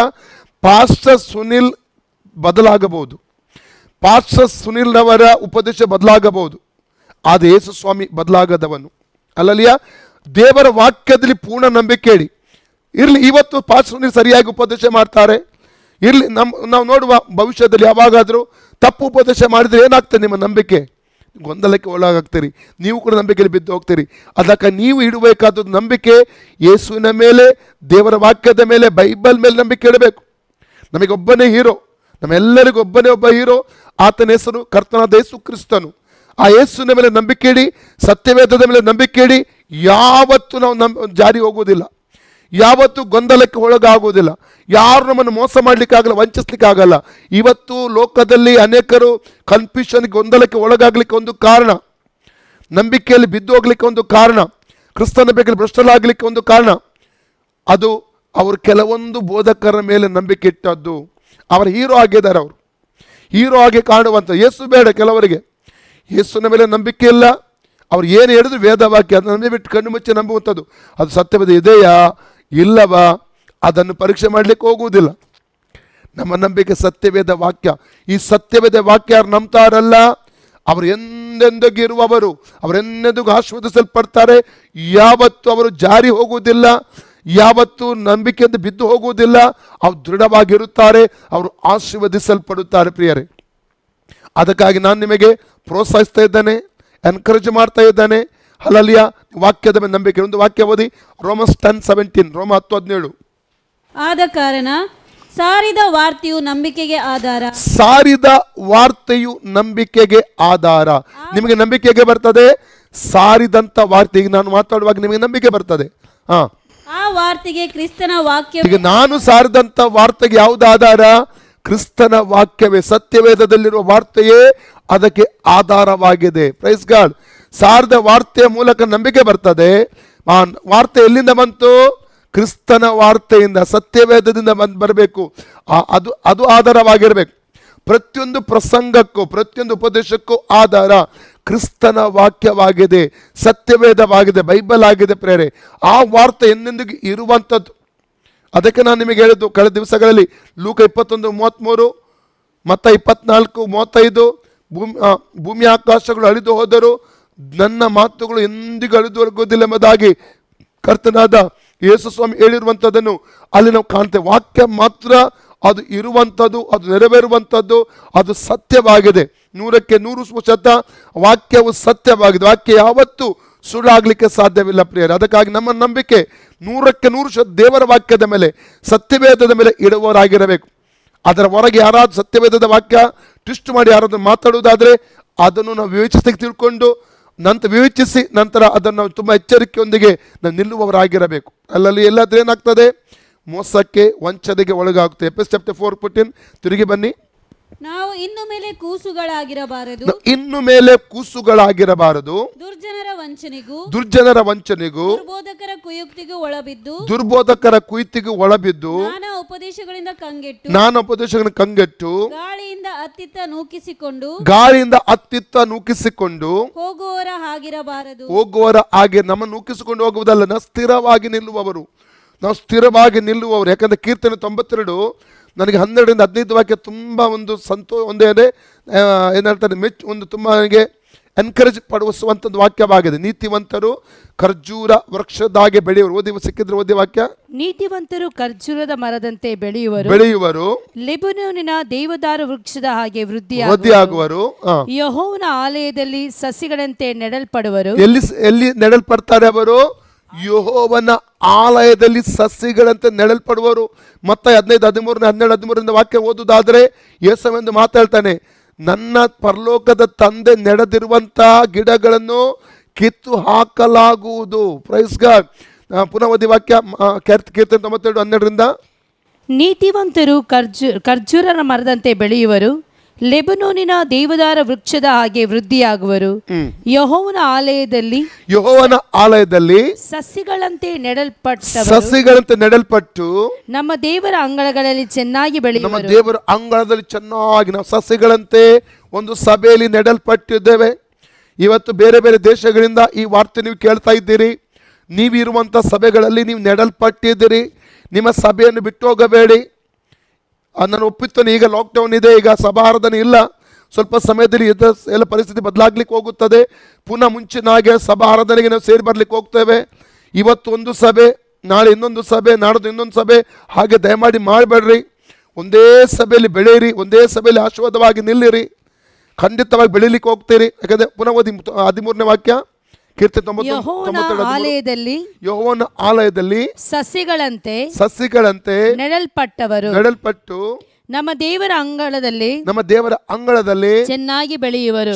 ನಾವು ದೇವರ ಅಂಗಳದಲ್ಲಿ ಚೆನ್ನಾಗಿ ಬೆಳೆಯುವಂತ ಒಂದು ಮರಕ್ಕೆ ಸಮಾನ. ಅಲ್ಲಲ್ಲಿಯ ದೇವರು ನಮ್ಮ ಮೂಲಕವಾಗಿ ಆ ಒಂದು ರೀತಿಯ ಬೆಳವಣಿಗೆ ಇಷ್ಟಪಡ್ತಾ ಇದ್ದಾನೆ ಪ್ರಿಯರೇ. ಮುಂದೆ ಓದಿ. ಮುಪ್ಪಿನಲ್ಲಿಯೂ ಫಲಿಸುವರು, ಪುಷ್ಟಿಯಾಗಿದ್ದು ಶೋಭಿಸುವರು. ಹೀಗೆ ಅವರು ಯೆಹೋವನ ಸತ್ಯಸಂಧತೆಗೆ ದೃಷ್ಟಾಂತರಾಗಿರುವರು. ಆತನೇ ನನ್ನ ಬಂಡೆಯು, ಆತನು ನಿರ್ವಂಚಕನು. Praise God. ಇರಲಿ, ದೇವರಿಗೆ ಸ್ತೋತ್ರ. ಆದ ಕಾರಣ ದೇವರು ನಮ್ಮಿಂದ ಬಯಸುವಂಥದ್ದು ಈ ಬೆಳವಣಿಗೆಯನ್ನು ಪ್ರಿಯರೇ. ಈ ಬೆಳವಣಿಗೆಗಾಗಿ ಒಪ್ಪಿಸಿಕೊಡೋಣ. ಹಲ್ಲೆಲೂಯಾ. ಮೆಚುರಿಟಿಗಾಗಿ ಒಪ್ಪಿಸಿಕೊಡೋಣ. ಆ ವಾಕ್ಯ ಓದುವ, ಧ್ಯಾನಿಸುವ, ಅಭ್ಯಾಸ ಮಾಡುವ ಪ್ರಿಯರೇ. ಓಕೆ, ತಿರುಗಿ ನಾವು ಎಫೆಸ 4:14 ಓದಿ ಮುಗಿಸಿದ ಭಾಗಕ್ಕೆ ಬನ್ನಿ. ಬೆಳೆದು ಪ್ರೀತಿಯಿಂದ ಸತ್ಯವನ್ನು ಅನುಸರಿಸುತ್ತಾ ಬೆಳೆದು ಎಲ್ಲಾ ವಿಷಯಗಳಲ್ಲಿಯೂ ಕ್ರಿಸ್ತನ ಐಕ್ಯವನ್ನು ಹೊಂದುತ್ತಾ ಬರಬೇಕು. ಕ್ರಿಸ್ತನ ಐಕ್ಯ, ಅದರ ಅರ್ಥ ಏನು? ಸಭೆ ಕ್ರಿಸ್ತನ ದೇಹವಾಗಿದೆ. ಕ್ರಿಸ್ತನು ಸಭೆಗೆ ಶಿರಸ್ಸಾಗಿದ್ದಾನೆ. ಈ ಐಕ್ಯ ಸಭೆಯ ಮೂಲಕವಾಗಿ ಈ ಐಕ್ಯವನ್ನು ನಾವು ಹೊಂದುವುದಕ್ಕೆ ಹೋಗುತ್ತೇವೆ. ಸಭೆ ಒಳಗಿರಬೇಕು, ಸಭೆಯಲ್ಲಿ ಬೆಳೆಯಬೇಕು, ಸಭೆ ಸ್ಥಿರವಾಗಿ ನಿಲ್ಲಬೇಕು. ಆವಾಗಲೇ ನಮ್ಮ ಜೀವಿತದಲ್ಲಿ ಒಂದು ಆತ್ಮಿಕ ಬೆಳವಣಿಗೆ ಉಂಟಾಗುತ್ತದೆ. ನಿಮ್ಮ ಸಭೆಯನ್ನು, ನಿಮ್ಮ ಸೇವಕರನ್ನು ಬಿಟ್ಟು ಹೋಗಬೇಡಿ. ನಿಮ್ಮ ಸಭೆಯಲ್ಲಿ ದೃಢವಾಗಿ ನಿಲ್ಲಿರಿ. ಅದು ನಿಮಗೂ ಆಶೀರ್ವಾದ. ನಿಮ್ಮ ಮೂಲಕ ಅನೇಕರನ್ನು ಕೂಡ ದೇವರು ಆಶೀರ್ವಾದ ಮಾಡಲಿಕ್ಕೆ ಇಷ್ಟಪಡ್ತಾನೆ ಪ್ರಿಯರೇ. ಇಲ್ಲಾಂದರೆ ನಾವು ಆಶೀರ್ವಾದ ಆಗಿರುವುದಿಲ್ಲ, ನಾವೇ ಗೊಂದಲದಲ್ಲಿರ್ತೇವೆ, ನಾವು ಕನ್ಫ್ಯೂಷನ್ ಇರ್ತೇವೆ ಪ್ರಿಯರೇ. ಓಕೆ, 2 Peter chapter 2ಗೆ ನಾವು ತಿರುಗಿ ಬರೋಣ. ಆದರೆ ಇಸ್ರಾಯೇಲ್ ಜನರಲ್ಲಿ ಸುಳ್ಳು ಪ್ರವಾದಿಗಳು ಎದ್ದರಲ್ಲ, ಅದೇ ಪ್ರಕಾರ ನಿಮ್ಮಲ್ಲಿಯೂ ಸುಳ್ಳು ಬೋಧಕರು ಇರುವರು. ಅವರು ನಾಶಕರವಾದ ಮತಭೇದಗಳನ್ನು ಕಳ್ಳತನದಿಂದ ಹುಟ್ಟಿಸುವರು. ತಮ್ಮನ್ನು ಕೊಂಡುಕೊಂಡ ಒಡೆಯನನ್ನು ಕೂಡ ತಾವು ಅರಿಯೆವು ಎಂದು ಹೇಳುವವರು ಆಗಿದ್ದು, ಪಕ್ಕನೆ ತಮ್ಮ ಮೇಲೆ ನಾಶನವನ್ನು ಬರಮಾಡಿಕೊಳ್ಳುವರು. ಅವರ ನಿರ್ಲಜ್ಜ ಕೃತ್ಯಗಳನ್ನು ಅನೇಕರು ಅನುಸರಿಸುವರು. ಅವರ ನಿಮಿತ್ತ ಸತ್ಯ ಮಾರ್ಗಕ್ಕೆ ದೂಷಣೆ ಉಂಟಾಗುವುದು. ಅವರ ನಿಮಿತ್ತ ನಾವು ನಿನ್ನೆ ಓದಿದ್ದೇವೆ ರೋಮನ್ಸ್ 2:24. ಅವರ ನಿಮಿತ್ತ ಸತ್ಯ ಮಾರ್ಗಕ್ಕೆ ದೂಷಣೆ ಆಗುತ್ತದೆ, ಅಥವಾ ದೇವರಿಗೆ ನಾಮವು ದೂಷಣೆಗೆ ಒಳಪಡುತ್ತದೆ. ಮುಂದೆ ಓದಿ. ಅವರು ದ್ರವ್ಯಾಶೆ ಉಳ್ಳವರಾಗಿ, ಅವರು ಮೊದಲ ಗುಣ ಏನು? ದ್ರವ್ಯಾಶೆ ಉಳ್ಳವರಾಗಿ ಕಲ್ಪನೆಯ ಮಾತುಗಳನ್ನು ಹೇಳುತ್ತಾ. ದ್ರವ್ಯಾಶೆ ಅಂದ್ರೆ ಏನು? ಹಣದಾಶೆ ಉಳ್ಳವರಾಗಿ ಕಲ್ಪನೆಯ ಮಾತುಗಳನ್ನು ಆಡುತ್ತಾ ನಿಮ್ಮಿಂದ ಲಾಭವನ್ನು ಸಂಪಾದಿಸಬೇಕೆಂದಿರುವರು. ನಿಮ್ಮಿಂದ ಲಾಭ ಏಕೆ ಗೊತ್ತುಂಟಾ? ನೀವು ವ್ಯಭಿಚಾರ ಪಾಪ ಅಲ್ಲ ಅಂತ ಹೇಳಿದ್ರೆ, ಆ ಪಾಪ ಅಂತ ಹೇಳಿದ್ರೆ ಮತ್ತೆ ನೀವು ಅವರ ಬಳಿಗೆ ಹೋಗಲ್ಲ. ನೀವಲ್ಲ, ನಿಮ್ಮ ವಿಷಯದಲ್ಲಿ ಹೇಳೋದಲ್ಲ, ಅನೇಕರು ಲೋಕದಲ್ಲಿ ಅನೇಕರು ಪಾಪದಲ್ಲಿ ಜೀವಿಸುವಂಥ ವಿಷಯದಲ್ಲಿ ನಾನು ಹೇಳುವಂಥದ್ದು. ವ್ಯಭಿಚಾರ ಮಾಡಬಹುದಂತ ಹೇಳಿದರೆ, ಇವರು ಒಳ್ಳೆ ಸೇವಕರು, ಇವರೇನು ಎನ್ಕರೇಜ್ ಮಾಡ್ತಾ ಇದ್ದಾರೆ. ಅಥವಾ ಹಾಳು ಸಿನಿಮಾ, ತಪ್ಪು ಸಿನಿಮಾಗಳನ್ನು ನೋಡಬಹುದು, ಸರಾಯಿ ಕುಡಿಯಬಹುದು ಎಂಬುದಾಗಿ ಉಪದೇಶ ಮಾಡಿದ ಕೊಡ್ರೆ ಏನಾಗ್ತದೆ? ಅವ್ರಿಗೆ ಗೊತ್ತು, ಆ ಸೇವಕರಿಗೆ ಗೊತ್ತು ಇದು ತಪ್ಪು, ಇದು ಪಾಪ ಅಂತ ಗೊತ್ತು. ಆದರೂ ಪಾಪ ಅಂತ ಅವ್ರು ಉಪದೇಶ ಮಾಡೋದಿಲ್ಲ. ಅವನು ಹೇಳ್ತಾರೆ, ತೊಂದರೆ ಇಲ್ಲ, ಸ್ವಲ್ಪ ಕುಡಿಯಬಹುದು, ಸ್ವಲ್ಪ ಪಾಪ ಮಾಡಬಹುದು. ಕಾರಣ ಏನು ಗೊತ್ತುಂಟಾ? ನಿಮ್ಮಿಂದ ಲಾಭ ಪಡೆಯುವಂಥ ಒಂದು ಉದ್ದೇಶ. ಓಕೆ, ಮುಂದೆ ಓದಿ. ಲೋಕಾದಿಯಿಂದ ಅಂತವರಿಗೆ ದಂಡನೆಯ ತೀರ್ಪು ತಪ್ಪದೆ ಬರುತ್ತಿರುವುದು. ನೋಡಿ, ದಂಡನೆ ತೀರ್ಪು ಅಂತ ಸುಳ್ಳು ಬೋಧಕರಿಗೆ ದಂಡನೆ ತೀರ್ಪು ಇದೆ. ಸತ್ಯವೇದ ಸ್ಪಷ್ಟವಾಗಿ ಹೇಳ್ತದೆ ದಂಡ ತೀರ್ಪು. ಇಲ್ಲಿ ಅನೇಕ ದೃಷ್ಟಾಂತ ದೇವರು ಕೊಟ್ಟಿದ್ದಾನೆ. ಒಂದು ಬಿದ್ದು ಹೋದಂಥ ದೇವದೂತರ ಕುರಿತಾಗಿ, ಸೊದೋಮ್ ಗೊಮೋರದ ಜನರ ಕುರಿತಾಗಿ, ಜಲಪ್ರಳಯದಲ್ಲಿ ನಾಶವಾದಂಥ ಜನರ ಕುರಿತಾಗಿ ಕೆಲ ಉದಾಹರಣೆಗಳನ್ನು ದೇವರು ಕೊಡ್ತಾ ಇದ್ದಾನೆ. ಮುಂದೆ ಓದುವ. ಅವರ ನಾಶವು ತೂಕಡಿಸುವುದಿಲ್ಲ. ಹೇಗೆಂದರೆ, ದೇವದೂತರು ಪಾಪ ಮಾಡಿದಾಗ ದೇವರು ಅವರನ್ನು ಸುಮ್ಮನೆ ಬಿಡದೆ ನರಕಕ್ಕೆ ದೊಬ್ಬಿ ನ್ಯಾಯ ತೀರ್ಪನ್ನು ಹೊಂದುವುದಕ್ಕೆ ಇಡಲ್ಪಟ್ಟವರಾಗಿರಬೇಕೆಂದು ಕತ್ತಲೆ ಗುಂಡಿಗಳಿಗೆ ಒಪ್ಪಿಸಿದನು. ಆತನು ಭಕ್ತಿಹೀನರಾದ ಪುರಾತನರ ಲೋಕವನ್ನು ಸುಮ್ಮನೆ ಬಿಡದೆ ಅವರ ಮೇಲೆ ಜಲಪ್ರಳಯವನ್ನು ಬರಮಾಡಿದನು. ಆದರೆ ಸುನೀತಿಯನ್ನು ಸಾರುವವನಾಗಿದ್ದ ನೋಹನನ್ನು ಅವನೊಂದಿಗೆ ಬೇರೆ 7 ಮಂದಿಯನ್ನು ಉಳಿಸಿದನು. ಆತನು ಸೊದೋಮ್ ಗೋಮರ ಪಟ್ಟಣಗಳನ್ನು ಸುಟ್ಟು ಬೂದಿ ಮಾಡಿ ಮುಂದೆ ಭಕ್ತಿಹೀನರಾಗಿ ಬದುಕುವವರ ಗತಿ ಇಂಥದೆಂದು ಸೂಚಿಸುವುದಕ್ಕಾಗಿ ಅವುಗಳಿಗೆ ನಾಶನವನ್ನು ವಿಧಿಸಿದನು. ಆದರೆ ಆ ಅಧರ್ಮಿಗಳ ನಾಚಿಕೆ ಕೆಟ್ಟ ನಡತೆಗೆ ವೇದನೆಗೊಂಡಿದ್ದ ನೀತಿವಂತನಾದ ಲೋಟನನ್ನು ತಪ್ಪಿಸಿದನು. ಆ ನೀತಿವಂತನು ಅವರ ನಡುವೆ ಇದ್ದುಕೊಂಡು ಅವರ ಆ ಅನ್ಯಾಯ ಕೃತ್ಯಗಳನ್ನು ನೋಡುತ್ತಾ ಕೇಳುತ್ತಾ ಅವುಗಳ ನಿಮಿತ್ತ ದಿನೇ ದಿನೇ ತನ್ನ ನೀತಿಯುಳ್ಳ ಆತ್ಮದಲ್ಲಿ ಬಹಳವಾಗಿ ಕರಕರೆಗೊಂಡನು. ಕರ್ತನು ಭಕ್ತರನ್ನು ಕಷ್ಟಗಳೊಂದಿಗೆ ತಪ್ಪಿಸುವುದಕ್ಕೂ ದುರ್ಮಾರ್ಗಿಗಳನ್ನು ನ್ಯಾಯ ತೀರ್ಪಿನ ದಿನದ ತನಕ ಶಿಕ್ಷಾನುಭವದಲ್ಲಿ ಇಡುವುದಕ್ಕೂ ಬಲ್ಲವನಾಗಿದ್ದಾನೆ. ನೋಡಿ, ಭಕ್ತರನ್ನು ತಪ್ಪಿಸ್ತಾನೆ, ದುರ್ಮಾರ್ಗಿಗಳನ್ನು ಶಿಕ್ಷಾ ವಿಧಿಯನ್ನು ನೀಡಲಿಕ್ಕೆ ಅದರ ಶಕ್ತನು ಬಲ್ಲವನೆಂಬುದಾಗಿ ಈ ವಾಕ್ಯದಲ್ಲಿ ನೋಡ್ತಾ ಇದ್ದೇವೆ. ಒಂದು ವೇಳೆ ದುರುಪದೇಶ ಮಾಡುವಂಥ ಯಾವುದೇ ದೇವಸೇವಕರು ನನ್ನ ಮಾತನ್ನು ಕೇಳುವುದಾದರೆ ಇವತ್ತೇ ನೀವು ಮಾನಸಾಂತರ ಪಡಿ. ಅಲ್ಲಲಿಯ ದೇವರ ಕೈಗೆ ಒಪ್ಪಿಸಿಕೊಡಿ, ದೇವರ ಬಳಿ ಕ್ಷಮಾಪಣೆ ಕೇಳಿಕೊಳ್ಳ್ರಿ. ದೇವರು ಖಂಡಿತ ಕ್ಷಮಿಸ್ತಾನೆ. ನಿಮ್ಮನ್ನು ದುರ್ಬೋಧನೆ ಮಾಡಲಿಕ್ಕೆ ದಯಮಾಡಿ ಹೋಗಬೇಡಿ. ಯಾವುದೇ ರೀತಿಯ ಜನರಿಂದ ಲಾಭ ಪಡ್ಕೊಳ್ಳೋ ಉದ್ದೇಶದಿಂದ ದುರುಪದೇಶ ಮಾಡಲಿಕ್ಕೆ ಹೋಗಬೇಡ್ರಿ. ಯಾಕಂದರೆ ನೀವು ಅಲ್ಲಿ ಸ್ಪಷ್ಟವಾಗಿ ವಾಕ್ಯ ಹೇಳ್ತಾ ದಂಡನೆಯನ್ನು ತಪ್ಪಿಸಿಕೊಳ್ಳುವುದಕ್ಕೆ ಸಾಧ್ಯವಿಲ್ಲ ಎಂಬುದಾಗಿ ಈ ವಾಕ್ಯದ ಆಧಾರದಲ್ಲಿ ಹೇಳಲಿಕ್ಕೆ ಇಷ್ಟಪಡ್ತೇನೆ. ಮುಂದೆ ಓದಿ 10ನೇ ವಾಕ್ಯದಿಂದ. ಮುಖ್ಯವಾಗಿ ಬಂಡುತನವನ್ನು ಆಶಿಸಿ ಶರೀರ ಭಾವಾನುಸಾರವಾಗಿ ನಡೆದು ಪ್ರಭುತ್ವ ತಿರಸ್ಕಾರ ಮಾಡುವವರನ್ನು ಹೀಗೆ ಶಿಕ್ಷಿಸುವನು. ಇವರು ಯಾರಿಗೂ ಹೆದರದೆ ಸ್ವೇಚ್ಛಾಪರರಾಗಿದ್ದು ಮಹಾಪದವಿಯವರನ್ನು ನಿರ್ಭಯವಾಗಿ ದೂಷಿಸುತ್ತಾರೆ. ನೋಡಿ, ಮಹಾಪದವಿಯನ್ನು ದೂಷಣೆ ಮಾಡುವಂಥದ್ದು ಒಂದು ಬಂಡುತನವನ್ನು ಆಶಿಸಿ ಅಂದರೆ ತಿರುಗಿ ಬಿಡುವಂಥದ್ದು, ಶರೀರದ ಇಚ್ಛೆಗಳ ಪ್ರಕಾರವಾಗಿ ಜೀವಿಸೋಕ್ಕೆ ಮುಂದಾಗುವಂಥವರಂತೆ ಈ ದುರ್ಬೋಧಕರ ಕುರಿತಾಗಿ ಸ್ಪಷ್ಟವಾಗಿ ವಾಕ್ಯ ಹೇಳ್ತಾ ಇದೆ. ಮಾತ್ರವಲ್ಲ, ಮಹಾಪದವಿಯವರನ್ನು ಅಲ್ಲೇ ಒಳ್ಳೆ ಪೊಸಿಷನಲ್ಲಿ ಇರುವಂಥವರನ್ನು ದೂಷಿಸುವಂಥದ್ದು ನೋಡ್ತೇವೆ. ಮುಂದೆ ಓದಿ.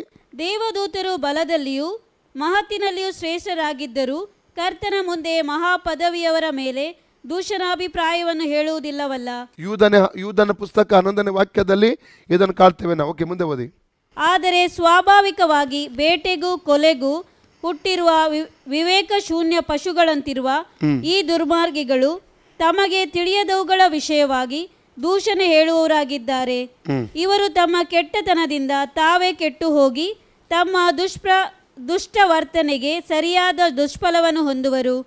ದುಂದುಗಾರಿಕೆಯಲ್ಲಿ ಹಗಲನ್ನು ಕಳೆಯುವುದೇ ಸುಖವೆಂದೆನಿಸುತ್ತಾರೆ. ಇವರು ನಿಮ್ಮ ಸಂಗಡ ಸೇರಿ ಔತಣ ಮಾಡುತ್ತಿರುವಾಗ ವಂಚಕರಾಗಿದ್ದು ಉಂಡು ಕುಡಿದು ಕಳಂಕಕ್ಕೂ ಅವಮಾನಕ್ಕೂ ಕಾರಣರಾಗಿದ್ದಾರೆ. ಇವರು ಜಾರತ್ವದಿಂದ ತುಂಬಿದ ಮತ್ತು ಪಾಪವನ್ನು ಬಿಡಲೊಲ್ಲದ ಕಣ್ಣುಳ್ಳವರು ಚಪಲ ಚಿತ್ತರನ್ನು ಮರಳುಗೊಳಿಸುವವರು ಲೋಭದಲ್ಲಿ ತೇರ್ಗಡೆ ಹೊಂದಿದ ಮನಸ್ಸುಳ್ಳವರು ಶಾಪಕ್ಕೆ ಪಾತ್ರರು ಆಗಿದ್ದಾರೆ. ಇವೆಲ್ಲವೂ ದುರ್ಬೋಧಕರ ಕುರಿತಾಗಿ ಹೇಳುವಂತ ಮಾತುಗಳು. ಮುಂದೆ ಓದಿ.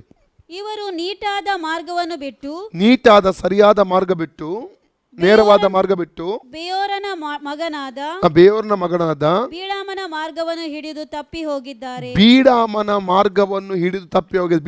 ಮಾರ್ಗ ಏನಾಗಿದೆ ನಾವು ಯೂದನ ಪುಸ್ತಕ 11ನೇ ವಾಕ್ಯದಲ್ಲಿ ಕೂಡ ನಾವು ನೋಡ್ತೇವೆ. ಓದಿ, 11ನೇ ವಾಕ್ಯ ಸಿಕ್ಕಿದ್ರೆ ಓದಿ. ಜೂಡ್ 11. ಅವರ ಗತಿಯನ್ನು ಏನು ಹೇಳಲಿ? ಇವರು ಕಾಯಿನನ ಮಾರ್ಗವನ್ನು ಹಿಡಿದವರು, ದ್ರವ್ಯ ಸಂಪಾದನೆಗೋಸ್ಕರ ಬೀಳಾಮನ ಭ್ರಾಂತಿಯಲ್ಲಿ ಪೂರ್ಣವಾಗಿ ಮುಳುಗಿದವರು, ಕೊರಹನಂತ ಎದುರು ಮಾತನಾಡಿ ನಾಶವಾಗಿ ಹೋಗತಕ್ಕವರು ಆಗಿದ್ದಾರೆ. ದ್ರವ್ಯ ಸಂಪಾದನೆಗಾಗಿ ಬೀಳಾಮನ ಭ್ರಾಂತಿಯಲ್ಲಿ ಮುಳುಗಿದವರು ಅಂದ್ರೆ ಹಣದಾಸೆಗೋಸ್ಕರವಾಗಿ ದುರುಪದೇಶವನ್ನು ಮಾಡುವವರು. ಈಗ ಮೊನ್ನೆ ದಿವಸ ನಾನು ಹೇಳಿದೆ, ಖಂಡಿಸು, ಗದರಿಸು, ಎಚ್ಚರಿಸು. 2 ತಿಮೋಥಿ ಚಾಪ್ಟರ್ 4 1 2 3 ವಾಕ್ಯವಾದ ಆಧಾರದಲ್ಲಿ ನಿಮಗೆ ಕೆಲವೊಂದು ವಿಷಯಗಳು ನಿಮಗೆ ನಾನು ಉಪದೇಶ ಮಾಡಿದೆ. ಅದರ ಕುರಿತಾಗಿ ನಾನು ವಿವರಿಸಿ ಹೇಳಿದೆ. ಪ್ರಿಯರೇ, ಇವತ್ತಿನ ದಿನಮಾನಗಳಲ್ಲಿ ಸಭೆಗಳಲ್ಲಿ ಖಂಡಿಸಬೇಕಿಲ್ಲ, ಗದರಿಸಬೇಕಿಲ್ಲ, ಎಚ್ಚರಿಸಬೇಕಿಲ್ಲ. ಕೆಲವೊಬ್ಬರು ಭಯಪಡ್ತಾರೆ, ಖಂಡಿಸಿದ್ರೆ ಎಚ್ಚರಿಸಿದ್ರೆ ಬಿಟ್ಟು ಹೋಗ್ತಾರೋ ಎಂಬ ಭಯ. ಕರೆಕ್ಷನ್ ಇಲ್ಲ. ಅದಕ್ಕಾಗಿ ಇವತ್ತೇನಾಗಿದೆ, ವಿಶ್ವಾಸಿಗಳು ಯಾರು ಅವಿಶ್ವಾಸಿಗಳು ಎಂಬಂಥ ಭೇದ ನಮಗೆ ಗೊತ್ತಾಗುವುದಿಲ್ಲ. ದುಃಖಕರವಾದ ಸಂಗತಿ. ದೇವರು ಇಲ್ಲಿ ನಾವು ನೋಡೋದಾದರೆ ಈ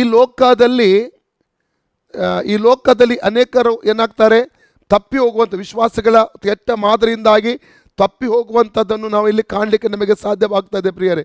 ಅದಕ್ಕಾಗಿ ಇಲ್ಲಿ ಬೀಳಾಮನ ಕುರಿತು ಓದುವುದಾದರೆ ನಾವು ನಂಬರ್ಸ್ ಚಾಪ್ಟರ್ 22 ಅಧ್ಯಾಯದಿಂದ ಬೀಳಾಮನ ಚರಿತ್ರೆಯನ್ನು ಓದುತ್ತೇವೆ.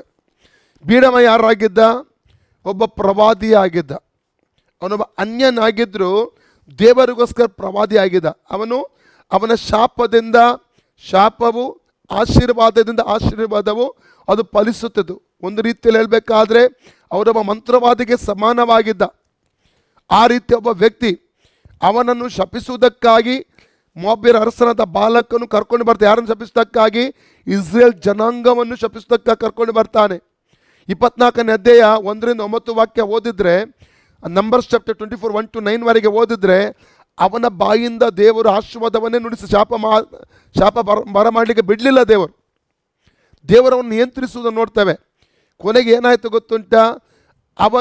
ಅವನಿಗೆ ಸ್ಪಷ್ಟ ಗೊತ್ತಾಯಿತು, ನನ್ನ ನಾಲಿಗೆಯನ್ನು ಪವಿತ್ರಾತ್ಮ ನಿಯಂತ್ರಿಸ್ತಾ ಇದ್ದಾನೆ ಮತ್ತು ನಾನು ಶಪಿಸ್ಲಿಕ್ಕೆ ಹೋದರೂ ಕೂಡ ಶಾಪವನ್ನು ಬರಮಾಡದೆ ದೇವರು ನನ್ನ ನಾಲಿಗೆಯಿಂದಲೇ ಆಶೀರ್ವಾದ ನಿಜ ಜನಗಾಗಿ ನುಡಿಸ್ತಾನೆ ಎಂಬುದಾಗಿ ತಿಳ್ಕೊಂಡ. ಕೊನೆಗೆ ಅವನು ತಂತ್ರ ಮಾಡ್ತಾ ಇದ್ದಾನೆ. ತಂತ್ರ ಮಾಡಿದೆ. ಯಾಕೆ ಗೊತ್ತುಂಟ? ಅವನ ಕಣ್ಣ ಮುಂದೆ ಇದ್ದದ್ದು ಬಾಲಕನು ಕೊಡುವಂಥ ಅಪಾರವಾದ ಧನ ಸಂಪತ್ತು, ದ್ರವ್ಯ. ಇದನ್ನು ಆತನು ಮನಸ್ಸಲ್ಲಿಟ್ಟುಕೊಂಡು ಇದನ್ನು ಸಂಪಾದನೆಗೋಸ್ಕರ ಒಂದು ಕುತಂತ್ರದ ಆಟವನ್ನು ಆಡ್ತಾನೆ. ಅವನು ಏನೆಂಬುದಾಗಿ ಹೇಳಿದ್ರೆ, ಅವನಿಗೆ ಸ್ಪಷ್ಟವಾಗಿ ಆಲೋಚನೆ ಹೇಳ್ತಾ ಇದ್ದಾನೆ ಬಾಲಕನಿಗೆ, ಇಸ್ರೇಲ್ ಜನರನ್ನು ಯುದ್ಧ ಮಾಡಿ ನೀನು ಗೆಲ್ಲಲಿಕ್ಕೆ ಆಗಲ್ಲ. ಅವರು ಕಾಡು ಕೋಣದಷ್ಟು ಬಲವುಳ್ಳವರು. ಅವರು ಸಿಡಿ ಹಾಕುವಂಥ ಮೃಗೇಂದ್ರನಿಗೆ, ಸಿಂಹಕ್ಕೆ ಸಮಾನರೆಂಬುದಾಗಿ ಹೇಳಿದ. ಅವರಿನ್ನು ಸೋಲಿಸಬೇಕಾ? ಅವರು ಪಾಪದಲ್ಲಿ ಬೀಳುವಂತೆ ನೀನು ಮಾಡಬೇಕು. ಅವ್ರ ಪಾಪದಲ್ಲಿ ಬಿದ್ದರೆ ಸುಲಭವಾಗಿ ನೀನು ಅವರನ್ನು ಸೋಲಿಸ್ತಿ. ಕಾರಣ ನೀನು ಯುದ್ಧ ಮಾಡುವ ಅವಶ್ಯಕತೆ ಇಲ್ಲ, ಅವರ ರೋಗ ವ್ಯಾಧಿ ಬಂದು ಅವ್ರು ನಾಶವಾಗ್ತಾರೆ. ಈ ಆಲೋಚನೆ ಕೊಟ್ಟ. ನಾವು 31 ಅರಣ್ಯಕಾಂಡ 16 ವಾಕ್ಯ, ನಂಬರ್ಸ್ 31:16 ವಾಕ್ಯ ಓದಿ. ಪೆಗೋರನ ಬಾಳನ ಸಂಗತಿಯಲ್ಲಿ ಬೀಳಾಮನ ಆಲೋಚನೆಯನ್ನು ಅನುಸರಿಸಿ ಇಸ್ರಾಯೇಲರನ್ನು ಯೆಹೋವನಿಗೆ ದ್ರೋಹಿಗಳನ್ನಾಗಿ ಮಾಡಿ ಸಮೂಹದವರಲ್ಲಿ ಗೌರವ್ಯಾಧಿ ಉಂಟಾಗುವಂತೆ ಮಾಡಿದವನು ಇವರೇ ಅಲ್ಲವೇ? ನೋಡಿ, ಈ ಬೀಳಾಮನು ಬಾಲಕನಿಗೆ ಆಲೋಚನೆ ಕೊಟ್ಟ. ಈಗ ಇವನೇನು ಮಾಡಿದ? 25 1ನೇ ವಾಕ್ಯದಿಂದ ಓದಿ, ನಂಬರ್ಸ್ 25 1 ಇಸ್ರಾಯೇಲರು ಶಿಟ್ಟಿಮಿನಲ್ಲಿ ವಾಸಿಸಿದಾಗ ಅವರು ಮೋವಾಬ್ ಸ್ತ್ರೀಯರೊಡನೆ ಸಹವಾಸ ಮಾಡುವರಾದರು. ಆ ಸ್ತ್ರೀಯರು ತಮ್ಮ ದೇವತೆಗಳಿಗೆ ಮಾಡಿದ ಔತಣದ ಯಜ್ಞಗಳಿಗೆ ಇಸ್ರಾಯೇಲರನ್ನು ಕರೆಸಲು ಇವರು ಆ ಭೋಜನವನ್ನು ಮಾಡಿ ಅವರ ದೇವತೆಗಳಿಗೆ ನಮಸ್ಕರಿಸುವರಾದರು. ಹೀಗೆ ಇಸ್ರಾಯೇಲರು ಪೆಗೋರದ ಬಾಳನ ಆಗಾಯಿತು. ಇಲ್ಲಿ ನೋಡ್ತೇವೆ, ಮುಂದುವರೆದು ಓದಿ 9ನೇ ವಾಕ್ಯ ಮಾತ್ರ ಓದಿ, 9 ವರ್ಡ್ಸ್ ಮಾತ್ರ ಓದಿ. ಆ ವ್ಯಾಧಿಯಿಂದ 24,000 ಮಂದಿ ಸತ್ತರು. ವ್ಯಾಧಿ ಉಂಟಾಯಿತು. ಕಾರಣ ಏನು ನೋಡಿ? ಈ ಬಾಲಕನು ಒಳ್ಳೆ ತಂತ್ರ ಮಾಡಿದೆ. ಏನು ಗೊತ್ತುಂಟ? ಸುಂದರ ಸ್ತ್ರೀಯರನ್ನು ಇಸ್ರೇಲ್ ಒಂದು ಜನರ ಬಳಿಗೆ ಆತನು ಕಳಿಸಿಕೊಡ್ತಾನೆ. ಅವರೇನು ಮಾಡ್ತಾರೆ? ಮೋಹಿಸಿ ಅವರನ್ನು ವಿಗ್ರಹಾರಾಧನೆಗೆ ನಡೆಸುತ್ತಾರೆ. ಈ ಒಂದು ಪಾಪ ಅವರಲ್ಲಿ ಒಳಗಡೆ ಬಂದದ ನಿಮಿತ್ತ ಅವರಿಗೆ ಗೊತ್ತಿಲ್ಲದ ವ್ಯಾಧಿಯು ಹರಡತೊಡಗಿ ಅಂಟು ರೋಗ ಅಲ್ಲಿ ಬಂತು. 24,000 ಜನರು ಸತ್ತು ಹೋಗುವಂಥದ್ದನ್ನು ವ್ಯಾಧಿ ಹರಡ್ತಾ ಇತ್ತು. ವ್ಯಾಧಿಯಲ್ಲಿ ಹರಡ್ತಾ ಇರುವಂಥದ್ದನ್ನು ಅಲ್ಲಿ ಕಾಣ್ತಾ ಇದ್ದೇವೆ ಪ್ರಿಯರೇ. ಅಲ್ಲಲ್ಲಿಯ ತಂತ್ರದಿಂದ ಇಸ್ರೇಲ್ ಜನರನ್ನು ಅಲ್ಲಿ ನಾಶ ಮಾಡುವಂಥದ್ದನ್ನು ಸೈತಾನನು ಅಲ್ಲಿ ನಾವು ಕಾಣಲಿಕ್ಕೆ ನಮಗೆ ಸಾಧ್ಯವಾಗ್ತಾ ಇದೆ ಪ್ರಿಯರೇ. ಈ ರೀತಿಯ ಉಪದೇಶ ಯಾರು ಮಾಡಿದ್ದು? ಬೀಳಾಮ. ಅವ್ರ ಪಾಪದಲ್ಲಿ ಬೀಳುವ ಹಾಗೆ ಮಾಡಬೇಕೆಂಬುದಾಗಿ. ಇವತ್ತಿಗೂ ಕೂಡ ಇಂಥ ಆತ್ಮಗಳು ಬಿಚ್ಚಲ್ಪಟ್ಟವೆ. ವಿಚಾರದ ಆತ್ಮಗಳು, ವಿಗ್ರಹಾರ್ಧನೆ ಆತ್ಮಗಳನ್ನು ಅನೇಕರು ಎಂಥ ಆತ್ಮಗಳಿಗೆ ಅಧೀನರಾಗಿ ಪಾಪದಲ್ಲಿ ಬಿದ್ದು ಹೋಗುವಂಥದ್ದನ್ನು ನಾವು ಕಾಣಲಿಕ್ಕೆ ನಮಗೆ ಸಾಧ್ಯ. ಒಂದು ವಾಕ್ಯ ಓದುವ, ರೆವಲ್ಯೂಷನ್ ಚಾಪ್ಟರ್ 2:14, ಪ್ರಕಟಣೆ 2:14 ವಾಕ್ಯ ಓದಿಕೊಳ್ಳುವ. ಆದರೂ ಕೆಲವು ವಿಷಯಗಳಲ್ಲಿ ನಿನ್ನ ಮೇಲೆ ತಪ್ಪು ಹೊರಿಸಬೇಕಾಗುತ್ತದೆ. ವಿಗ್ರಹಕ್ಕೆ ನೈವೇದ್ಯ ಮಾಡಿದ ಪದಾರ್ಥಗಳನ್ನು ತಿನ್ನುವುದರಲ್ಲಿಯೂ ಜಾರತ್ವ ಮಾಡುವುದರಲ್ಲಿಯೂ ಇಸ್ರಾಯೇಲರು ಮುಗ್ಗರಿಸಿ ಬೀಳಬೇಕೆಂದು ಬೀಳಾಮನು ಬಾಲಕನಿಗೆ ಹೇಳಿದ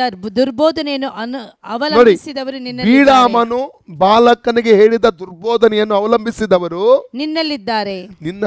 ನೋಡಿ, ಈ ಕಡೆಯ ದಿನಮಾನಗಳು ಇಂಥ ದುರ್ಬೋಧನೆಗಳು ಬರುತ್ತದೆ. ವಿಗ್ರಹಾರ್ಧನೆ ಮಾಡಬಹುದು, ವ್ಯಭಿಚಾರ ಜಾರತ್ವ ಮಾಡಬಹುದು ಎಂಬುದಾಗಿ ಹೇಳುವಂಥ ಒಂದು ದುರ್ಬೋಧನೆಗಳು ರಕ್ಷಣೆ ಹೊಂದಿದ್ರೆ ಸಾಕು. ಬ್ಯಾಪ್ಟಿಸಮ್ ತಗೊಂಡ್ರೆ ಸಾಕು, ಮುಗೀತು. ಹೇಗೆ ಬೇಕಾದ ಜೀವನ ಮಾಡಿ. ಆ ರೀತಿಯ ದುರುಪದೇಶಗಳು ಈ ಕೊನೆಯ ದಿನಮಾನಗಳಲ್ಲಿ ಬರಲಿಕ್ಕಿದೆ. ನೋಡಿ, ಬೀಳಮ್ಮ ಏನು ಮಾಡಿದ? ವಿಗ್ರಹಾರಾಧನೆ ಮಾಡುವುದರಲ್ಲಿ ಓದಿ ಪುನಃ, ಅದೇ 14ನೇ ವಾಕ್ಯ ಓದಿ ಪುನಃ.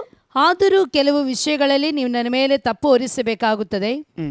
ವಿಗ್ರಹಕ್ಕೆ ನೈವೇದ್ಯ ಮಾಡಿದ ಪದಾರ್ಥಗಳನ್ನು ತಿನ್ನುವುದರಲ್ಲಿ, ವಿಗ್ರಹಕ್ಕೆ ನೈವೇದ್ಯ ಮಾಡಿದ ಪದಾರ್ಥ ನಾವು ತಿನ್ನಬಾರದು. ಯಾರನ್ನು ಖುಷಿಪಡಿಸುವುದಕ್ಕಾಗಿ ಆಗಲಿ, ಯಾರಿಗೆ ದುಃಖ ಆಗಬಾರದೆಂಬ ಕಾರಣಕ್ಕಾಗಿ ಆಗಲಿ, ವಿಗ್ರಹ ಅದಕ್ಕೆ ನೈವೇದ್ಯ ಮಾಡಿದ ಯಾವುದು ನಮಗೆ ಕೊಟ್ಟರೆ ಅದನ್ನು ಸ್ವೀಕಾರ ಮಾಡಬಾರದು. ನಾವು ಎಚ್ಚರಿಕೆಯಾಗಿರಬೇಕು. ನಮ್ಮ ಶರೀರ ಪವಿತ್ರಾತ್ಮನ ಗರ್ಭಗುಡಿ. 1 Corinthians 3:16-17, 1 Corinthians 6:19-20, 2 Corinthians 6:16 ಹೇಳ್ತದೆ, ನಮ್ಮ ಶರೀರ ಪವಿತ್ರಾತ್ಮನ ಗರ್ಭಗುಡಿ ಆಗದೆ ತ್ರಯೇಕ ದೇವರು ನಮ್ಮ ಒಳಗಡೆ ವಾಸ ಮಾಡ್ತಾ ಇದ್ದಾರೆ. ನಿಜವಾದ ಕಲ್ಲಿಂದ ಕಟ್ಟಿದ ಗುಡಿಗಳಿದೆ ವಾಸ ಮಾಡಲ್ಲ. ದೇವರು ವಾಸ ಮಾಡುವಂಥ ಸ್ಥಳ ನಮ್ಮ ಶರೀರವಾಗಿದೆ. ಆದ ಕಾರಣ ಪವಿತ್ರವಾಗಿ ಪರಿಶುದ್ಧವಾಗಿ ಈ ಶರೀರವನ್ನು ಇಟ್ಟುಕೊಳ್ಳತಕ್ಕದ್ದು. ಆಕ್ಟ್ಸ್ ಆಫ್ ಅಪೋಸ್ಟಲ್ಸ್ 15:20, ಅಪೊಸ್ತಲಕತೆ 15:20 ವಾಕ್ಯ ಓದಿಕೊಳ್ಳೋಣ. ಆದರೆ ವಿಗ್ರಹಕ್ಕೆ ನೈವೇದ್ಯ ಮಾಡಿದನು, ಆಧಾರವನ್ನು ಕುತ್ತಿಗೆ ಇಸುಕಿ ಕೊಂದದನ್ನು, ರಕ್ತವನ್ನು ವಿಸರ್ಜಿಸಬೇಕೆಂದು ನಾವು ಅವರಿಗೆ ಕಾಗದವನ್ನು ಬರೆದು ಅಪ್ಪಣೆ ಕೊಡೋಣ. ಸ್ಪಷ್ಟವಾದ ಉಪದೇಶವನ್ನು ಇಲ್ಲಿ ನಾವು ಕಾಣಲಿಕ್ಕೆ ನಮಗೆ ಸಾಧ್ಯವಾಗ್ತದೆ. ಒಂದು, ವಿಗ್ರಹಕ್ಕೆ ನೈವೇದ್ಯ ಮಾಡಿ ತಿನ್ನಬಾರದು, ಮಾತ್ರವಲ್ಲದೆ ಕುತ್ತಿಗಿಸಿದು ಕೊಂದದನ್ನು ತಿನ್ನಬಾರದು, ರಕ್ತವನ್ನು ತಿನ್ನಬಾರದು, ಮತ್ತು ಆಧಾರವನ್ನು ಅಥವಾ ಜಾರತ್ವವನ್ನು ನಾವು ಮಾಡಬಾರ್ದೆಂಬ 4 ಉಪದೇಶಗಳನ್ನು ಅಲ್ಲಿ ನಾವು ಕಾಣಲಿಕ್ಕೆ ನಮಗೆ ಸಾಧ್ಯವಾಗ್ತಾ ಇದೆ ಪ್ರಿಯರೇ. ಹಾಗಾದರೆ ವಿಗ್ರಹಾರಾಧನೆ, ನಾನು ಆವಾಗಲೇ ಹೇಳಿದ ಹಾಗೆ ಯೇಸು ಸ್ವಾಮಿಯ ಫೋಟೋವನ್ನು ಪೂಜೆ ಮಾಡಬಾರ್ದು. ಯೇಸು ಸ್ವಾಮಿಯ ಫೋಟೋ ಕೂಡ ಆ ರೀತಿಯ ಸುಮ್ಮನೆ ಅಲ್ಲ. ಕಳೆದ ದಿವಸಗಳಲ್ಲಿ ಪಾಸ್ಟರ್ ಪೌಲ್ ನಮ್ಮಲ್ಲಿ ಬಂದಿದ್ದರು. ರೆವಲ್ಯೂಷನ್ ಬಗ್ಗೆ ಅವರು ಉಪದೇಶ ಮಾಡುವಾಗ ಅವರು ಹೇಳಿದರು, ಈಗಿರುವಂಥ ಯೇಸು ಸ್ವಾಮಿಯ ಫೋಟೋಗಳು ಯಾರ್ಯಾರ ಮನೆಯಲ್ಲಿ ಇದೋ ಅಲ್ಲ, ನಿಜವಾದ ಯೇಸು ಅಲ್ಲ, ಅದು ಸತ್ಯ. ಅದು ಕೆಲವು ಫೋಟೋಗಳು ಮೈಕೆಲ್ ಆಂಜಲೋ ಎಂಬುದಾಗಿ ಹೇಳುವಂಥ ಒಬ್ಬ ಕಲಾಕಾರ ಅವನು ಮಾಡಿದಂಥ ಫೋಟೋಗಳು. ಆ ದಿನಮಾನಗಳಲ್ಲಿ ಅವರಿಗೆ ಒಂದು ಫೋಟೋ ಬೇಕಾಗಿತ್ತು.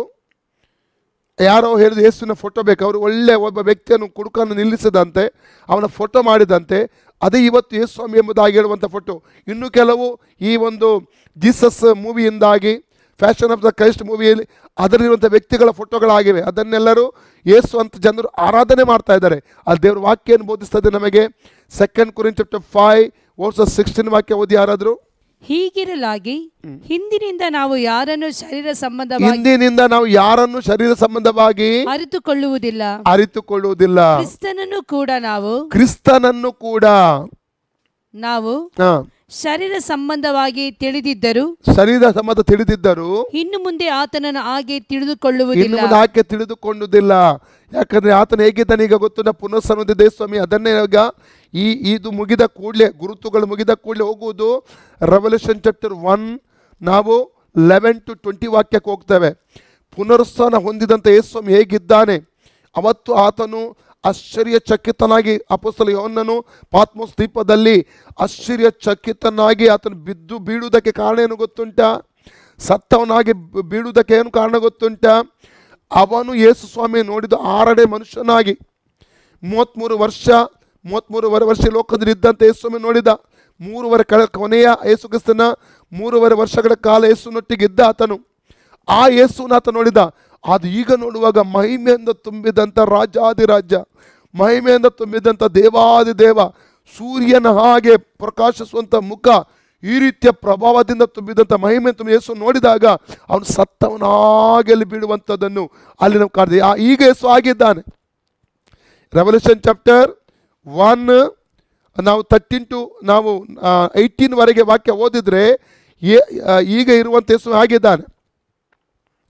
ಹಲ್ಲೆಲೂಯಾ, ಈಗ ಆಗಿದ್ದಾನೆ ಯೇಸು ಸ್ವಾಮಿ. ಆದ ಕಾರಣ ನಾವು ಇಲ್ಲಿ ವಿಗ್ರಹಾರಾಧನೆ ಕುರಿತಾಗಿ ಇಲ್ಲಿ ಓದ್ತಾ ಇದ್ದೇವೆ ಪ್ರಿಯರೇ. ಈ ವಿಗ್ರಹಾರಾಧನೆ ಎಂಬುವಂಥದ್ದು 2nd ಕಮಾಂಡ್ಮೆಂಟ್ಗೆ ವಿರೋಧವಾದದ್ದು.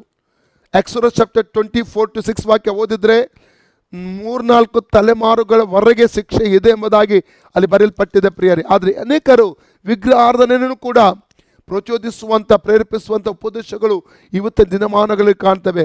ವಿಗ್ರಹ ಮಾತ್ರ ಆಗುವುದಿಲ್ಲ, ಜಾರತ್ವ ಮಾಡಿದ್ರೆ ಏನೂ ಆಗುವುದಿಲ್ಲ ಎಂಬುದಾಗಿ ಹೇಳುವಂಥ ದುರುಪದೇಶಗಳನ್ನು ಇವತ್ತಿನ ದಿನಮಾನಗಳಲ್ಲಿ ಕಾಣಲಿಕ್ಕೆ ನಮಗೆ ಸಾಧ್ಯವಾಗುತ್ತದೆ.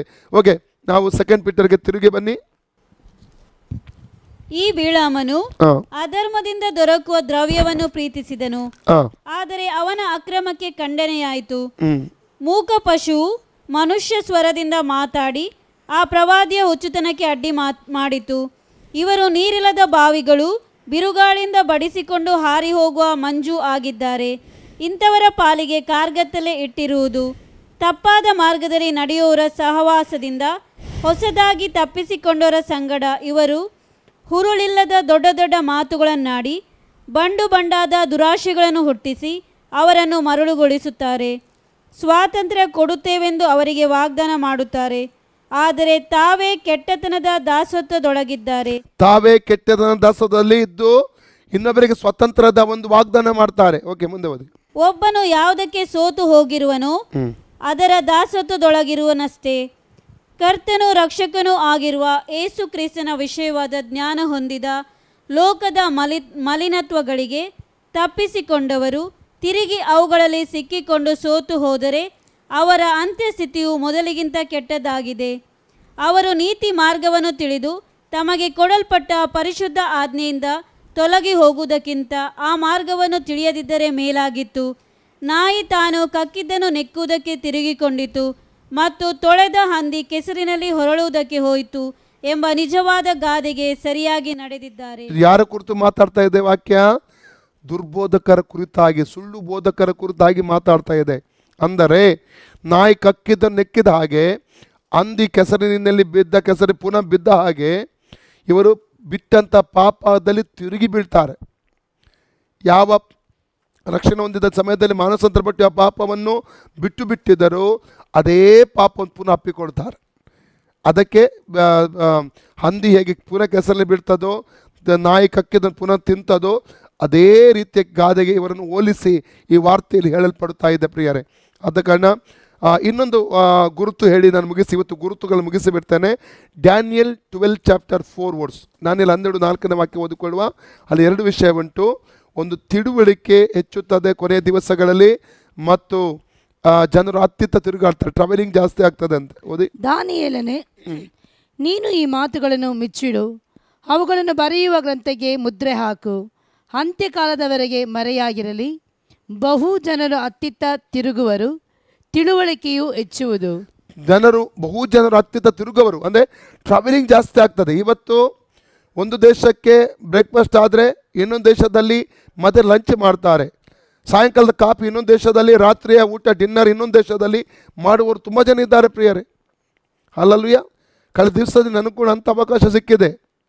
ಆ ರೀತಿಯ ಪ್ರಯಾಣದಲ್ಲಿ ಜಾಸ್ತಿಯಾಗಿ ಹೋಗುವಂಥವರು ಒಂದು ಸಮಯ ಇತ್ತು. ನನ್ನ ತಾಯಿ ಹೇಳ್ತಾ ಇದ್ದರು, ಇಲ್ಲಿಂದ ಮಂಗಳೂರಿಗೆ ಹೋಗಬೇಕಾದ ನಡ್ಕೊಂಡು ಹೋಗಬೇಕಾಗಿತ್ತಂತೆ. ನಂತರದ ದಿವಸಗಳಲ್ಲಿ ಬೈಲ್ಗಾಡಿ ಬಂತು, ಎತ್ತಿನ ಗಾಡಿ ಬಂತು, ಎತ್ತಿನ ಗಾಡೀಲಿ ಹೋಗಬೇಕಾಗಿತ್ತು. ಇಲ್ಲಿಂದ ಮುಲ್ಕಿಗೋ ಮಂಗಳೂರಿಗೆ ಯಾರಾದರೂ ಹೋಗುವುದಾದರೆ ಅದಕ್ಕೂ ಕೆಲವು ತಿಂಗಳ ನಂತರ ಯಾವಾಗಲೂ ಯಾರ ಮನೆಗೆ ಹೋಗೋದಾದರೆ ಅಲ್ಲಿ ಭಯಂಕರ ಸಡಗರ ಅಂತೆ, ಒಂದು ಹಬ್ಬದ ವಾತಾವರಣ ಅಂತೆ, ಭಾರಿ ಖುಷಿ ಅಂತೆ. ಈಗ ಮಂಗಳೂರು ಬಿಡಿ, ಅಲ್ಲಲ್ಲಿ ಬಾಂಬೆ ಲೆಕ್ಕಕ್ಕಿಲ್ಲ. ಬಾಂಬೆ ಬಿಡಿ, ಇಲ್ಲಿಂದ ದುಬಾಯೋ ಅಮೇರಿಕಾವೋ ಲೆಕ್ಕಕ್ಕಿಲ್ಲ ಜನ. ಅಷ್ಟು ಇವತ್ತು ಅಮೇರಿಕಕ್ಕೆ ಇವತ್ತು ಹೋಗಿ ನಾಳೆ ತಿರುಗಿ ಬರೋರಿದ್ದಾರೆ. ಇವತ್ತು ಅಷ್ಟು ಪ್ರಯಾಣ ಒಂದು ಬೆಳೆದಲ್ಲಿ ಪ್ರಯಾಣಗಳು ಬೆಳೆದಿರುವಂಥದ್ದು, ಸಾರಿಗೆ ಸಂಪರ್ಕ ಬೆಳೆದಿರುವಂಥದ್ದು ಕಾಣಲಿಕ್ಕೆ ನಮಗೆ ಸಾಧ್ಯ. ಇದೊಂದು ಗುರುತಾಗಿದೆ ಪ್ರಿಯರೇ. ಅಲ್ಲಲ್ಲಿ ಇನ್ನೊಂದು ವಾಕ್ಯ ಓದಿ. ನಹೂಮ 2:4 ಕೂಡ ಅದನ್ನು ಓದಬಹುದು. ಓಕೆ, ಇನ್ನೊಂದು ವಾಕ್ಯ ಓದಿ. ಅದೇ 12:4. ಒಂದು, ಅತ್ತಿತ್ತ ಜನ ತಿರುಗಾಡುತ್ತಾರೆ, ತಿಳುವಳಿಕೆ ಹೆಚ್ಚುತ್ತದೆ ಅಂದರೆ ಜ್ಞಾನವು ಹೆಚ್ಚುತ್ತದೆ. ಇತ್ತೀಚಿನ 30 ವರ್ಷಗಳ ಹಿಂದೆ ನಾವು ನೋಡೋದಾದರೆ ಮೊಬೈಲ್ ಇರಲಿಲ್ಲ, ಟೆಲಿವಿಷನ್ ಇದ್ದರೂ ಕೂಡ ಅಲ್ಲಲ್ಲಿ ಯಾವುದೇ ಭಾರಿ ಬ್ಲ್ಯಾಕ್ ಆ್ಯಂಡ್ ವೈಟ್ ಯಾರ್ದೊಂದು ಮನೆಯಲ್ಲಿತ್ತು. ಇವತ್ತು ಮೊಬೈಲ್, ಕಂಪ್ಯೂಟರ್ ಇವೆಲ್ಲ ನೋಡುವಾಗ ಮನುಷ್ಯರ ಜ್ಞಾನ ಹೆಚ್ಚಿದೆ. ಚಂದ್ರಲೋಕಕ್ಕೆ ಹೋಗಿ ಅಲ್ಲಿ ವಾಸ ಮಾಡುವುದಕ್ಕಾಗಿ ಮನುಷ್ಯ ಸಿದ್ಧತೆ ಮಾಡ್ತಾ ಇದ್ದಾನೆ. ಅಷ್ಟು ಜ್ಞಾನ ಮನುಷ್ಯನದ್ದು ಬೆಳೆದಿರುವುದನ್ನು ಇಲ್ಲಿ ಕಾಣಲಿಕ್ಕೆ ನಮಗೆ ಸಾಧ್ಯವಾಗ್ತಾ ಇದೆ ಪ್ರಿಯರೇ. ಜ್ಞಾನ ಹೆಚ್ಚಿದೆ. ಹಾಗಾದರೆ ಇವೆಲ್ಲ ಗುರುತುಗಳು ಯೇಸು ಕ್ರಿಸ್ತನ ರಹಸ್ಯ ಬರೋಣಕ್ಕಿಂತ ಮುಂಚೆ ನಡೆಯುತ್ತ ಗುರುತುಗಳು. ಈ ಗುರುತು ನೆರವೇರ್ತಾ ಇದೆ, ಅದಕ್ಕೆ ತಿಳ್ಕೋಬೇಕು ಪ್ರಿಯರೇ. ಯೇಸು ಕ್ರಿಸ್ತನ ರಹಸ್ಯ ಬರೋಣ ಹತ್ತಿರದಲ್ಲೇ ಇದೆ. ನಮ್ಮ ಜೀವಿತವನ್ನು ದೇವರ ಕೈಗೆ ಒಪ್ಪಿಸಿಕೊಡೋಣ, ಸಿದ್ಧರಾಗೋಣ. ಆಮೋಸ 4:12 ಕಳೆದ ದಿವಸದಲ್ಲಿ ವಾಕ್ಯ ಮಾತಾಡಿದ್ದೇನೆ. ಇಸ್ರೇಲೇ, ನಿನ್ನ ದೇವರ ಬರುವಿಕೆಗೆ ನಿನ್ನನ್ನೇ ಸಿದ್ಧಪಡಿಸಿಕೋ ಎಂಬುದಾಗಿ ಆ ವಾಕ್ಯ ಎಚ್ಚರಿಸುತ್ತದೆ. ಇಲ್ಲಿವರೆಗೆ ನೀನು ರಕ್ಷಣೆ ಹೊಂದಿರದಿದ್ದರೆ ಇವತ್ತು ಒಳ್ಳೆ ಅವಕಾಶ. ನನ್ನ ವಾರ್ತೆ ಕೇಳುವಂಥ ಸಹೋದರನೇ ಸಹೋದರಿಯೇ, ನಿನ್ನ ಪಾಪಗಳಿಗೆ ಪಶ್ಚಾತ್ತಾಪಪಟ್ಟು 2000 ವರ್ಷಗಳ ಹಿಂದೆ ಈ ಲೋಕಕ್ಕೆ ರಕ್ಷಕನು ಒಡೆಯನಾಗಿ ಬಂದಂಥ ಆ ಯೇಸು ಕ್ರಿಸ್ತನನ್ನು ನಿನ್ನ ರಕ್ಷಕನಾಗಿ, ನಿನ್ನ ದೇವರಾಗಿ, ಒಡೆಯನಾಗಿ ಅಂಗೀಕಾರ ಮಾಡು. ಆತನು ಕಲ್ವಾರಿ ಕ್ರೂಜೆಯಲ್ಲಿ ತನ್ನ ಪ್ರಾಣವನ್ನು ಕೊಟ್ಟ ಕಾರಣ ನಮ್ಮ ಎಲ್ಲ ಪಾಪಗಳನ್ನು ತನ್ನ ಮೇಲೆ ಹೊತ್ತುಕೊಂಡು ಆತನ ಪ್ರಾಣವನ್ನು ಕೊಟ್ಟನು. ಆ ಯಜ್ಞವನ್ನು ನಂಬುವುದಾದರೆ ನಿನಗೆ ರಕ್ಷಣೆ ಸಿಗುತ್ತದೆ. ಇವತ್ತಿನವರೆಗೆ ಯೇಸುವನ್ನು ಅಂಗೀಕಾರ ಮಾಡಿದ್ರೆ ಇದು ಒಳ್ಳೆಯ ಒಂದು ಅವಕಾಶವಾಗಿದೆ. ಎರಡನೇದಾಗಿ ರಕ್ಷಣೆ ಹೊಂದಿ ಕೂಡ ತಂದೆ ಮಗ ಪವಿತ್ರಾತ್ಮ ನೀರಲ್ಲಿ ಮುಳುಗಿ ತೆಗೆದುಕೊಂಡ ಇವತ್ತು ನೀನು ಪಾಪದ ಜೀವನ ಮಾಡ್ತಾ ಇರುವುದಾಗಿದ್ದರೆ ನಿನ್ನ ಜೀವಿತವನ್ನು ನಿಮ್ಮ ಮಾನಸಾಂತರಪಟ್ಟು ದೇವರ ಕೈಗೆ ಒಪ್ಪಿಸಿಕೊಡು. ದೇವರು ನಿನ್ನಿಂದ ಶುದ್ಧೀಕರಣ ಬಯಸ್ತಾ ಇದ್ದಾನೆ. ಇಲ್ಲದಿದ್ದರೆ ಹಲಲಿಯ ಎತ್ತಲ್ಪಡುವಿಕೆ ಸಂದರ್ಭದಲ್ಲಿ, ರಾಪ್ಚರ್ ಸಂದರ್ಭದಲ್ಲಿ, ಆತ ರಸ ಮಾಡೋ ಸಂದರ್ಭದಲ್ಲಿ ಕೈ ಬಿಡಲ್ಪಡಬೇಕಾದ ಸನ್ನಿವೇಶ ಬರುತ್ತದೆ. ಪ್ರಿಯರೇ, ದೇವರ ಕೈಗೆ ಒಪ್ಪಿಸಿಕೊಡೋಣ. ಯೇಸು ಸ್ವಾಮಿ 2 ಕೈಗಳನ್ನು ಚಾಚಿ ಐಸೈಯ 65:1-2 ಪ್ರಕಾರವಾಗಿ ನಿನ್ನನ್ನು ಕರೀತಾ ಇದ್ದಾನೆ. ನಾವು ಒಪ್ಪಿಸಿಕೊಡೋಣ ಪ್ರಿಯರೇ. ಓ ರಬಕ ಶೆಕೆ ರೋಬಲ. ಈ ಲೋಕದಲ್ಲಿ ಶಾಶ್ವತ ನಾವಿಲ್ಲ ಪ್ರಿಯರೇ. ನಮಗಾಗಿ ಒಂದು ಸ್ಥಳವನ್ನು ಯೇಸು ಸ್ವಾಮಿ ಪರಲೋಕದಲ್ಲಿ ಸಿದ್ಧ ಮಾಡಿಟ್ಟಿದ್ದಾನೆ. ಜಾನ್ ಚಾಪ್ಟರ್ 14:1-3 ಹೇಳ್ತದೆ, ನೀವು ಕಳವಳಗೊಳ್ಳದಿರಿ, ನನ್ನ ತಂದೆಯಲ್ಲಿ ನಂಬಿಕೆ ಇಡ್ರಿ, ನನ್ನಲ್ಲಿ ನಂಬಿಕೆ ಇಡ್ರಿ. ನನ್ನ ತಂದೆಯ ಮನೆಯಲ್ಲಿ ಅನೇಕ ಬಿಡಾರಗಳಿವೆ, ನಾನು ಹೋಗಿ ನಿಮಗಾಗಿ ಸ್ಥಳವನ್ನು ಸಿದ್ಧ ಮಾಡ್ತೇನೆ, ತಿರುಗಿ ಬಂದನ್ನು ಕರ್ಕೊಂಡು ಹೋಗ್ತೇನೆ. ಯಾಕೆ ನಾನು ಇರುವಲ್ಲಿ ನೀವು ಇರಬೇಕೆಂಬುದಾಗಿ ಸ್ವಾಮಿ ಹೇಳಿದ್ದಾನೆ. ಆತ ನಮಗಾಗಿ ಸ್ಥಳವನ್ನು ಸಿದ್ಧ ಮಾಡಿದ್ದಾನೆ ಪ್ರಿಯರೇ. ಆ ಸ್ಥಳಕ್ಕೆ ನಾವು ಸೇರಬೇಕಾದ್ರೆ ರಕ್ಷಣೆ ಹೊಂದಬೇಕು. ತಂದೆ ಮಗ ಪವಿತ್ರಾತ್ಮ ಹೆಸರನ್ನ ನೀರಲ್ಲಿ ಮುಳುಗಿ ದೀಕ್ಷೆ ತೆಗೆದುಕೊಳ್ಳಬೇಕು. ಮಾತ್ರವಲ್ಲ, ಈ ಲೋಕದ ಪರಿಶುದ್ಧವಾದ ಒಂದು ಜೀವಿತವನ್ನು ಜೀವಿಸಬೇಕು. ನಮ್ಮನ್ನೇ ದೇವರ ಕೈಗೆ ಒಪ್ಪಿಸಿಕೊಡೋಣ. ಪ್ರೀತಿ ಸ್ವರೂಪನಾದ ನಮ್ಮ ಪರಲೋಕ ತಂದೆಯೇ, ಯೇಸುವಿನ ನಾಮದಲ್ಲಿ ಪರಿಶುದ್ಧಾತ್ಮನ ಸಹಾಯದೊಂದಿಗೆ ನಿನ್ನ ಪಾದಕ್ಕೆ ನಾವು ಬಂದಿದ್ದೇವೆ. ನನ್ನ ವಾರ್ತೆ ಕೇಳುವ ಒಬ್ಬೊಬ್ಬ ಸಹೋದರ ಸಹೋದರಿಗೆ ಪ್ರಾರ್ಥಿಸುತ್ತಾನೆ. ಪ್ರತಿಯೊಬ್ಬನ ಹೆಸರಾಗಿ ಆಶೀರ್ವಾದ ಮಾಡು. ನಿನ್ನ ಬರೋಣಕ್ಕೆ ಸಿದ್ಧಪಡಿಸು. ನಿನ್ನ ಅಂಗೀಕಾರ ಮಾಡಿದ್ರು ಯಾರು ಇರುವುದಾದರೆ ಅದನ್ನು ಅಂಗೀಕಾರ ಮಾಡಿಕೊಂಡು ನಿನ್ನ ಮಕ್ಕಳಾಗಿ ಜೀವಿಸುವ ಕೃಪೆ ತೋರಿಸಬೇಕೆಂಬುದಾಗಿ ಪ್ರಾರ್ಥನೆ ಮಾಡ್ತೇನೆ ಸ್ವಾಮಿ. ಪ್ರಾರ್ಥನೆ ಕೇಳಿದ್ದಕ್ಕೆ ಸ್ತೋತ್ರ. ಯೇಸು ಕ್ರಿಸ್ತನ ಹೆಸರಿನಲ್ಲಿ ಬೇಡಿ ಹೊಂದಿದ್ದೇನೆ ತಂದೆ ದೇವರೇ, ಆಮೆನ್. Praise the lord.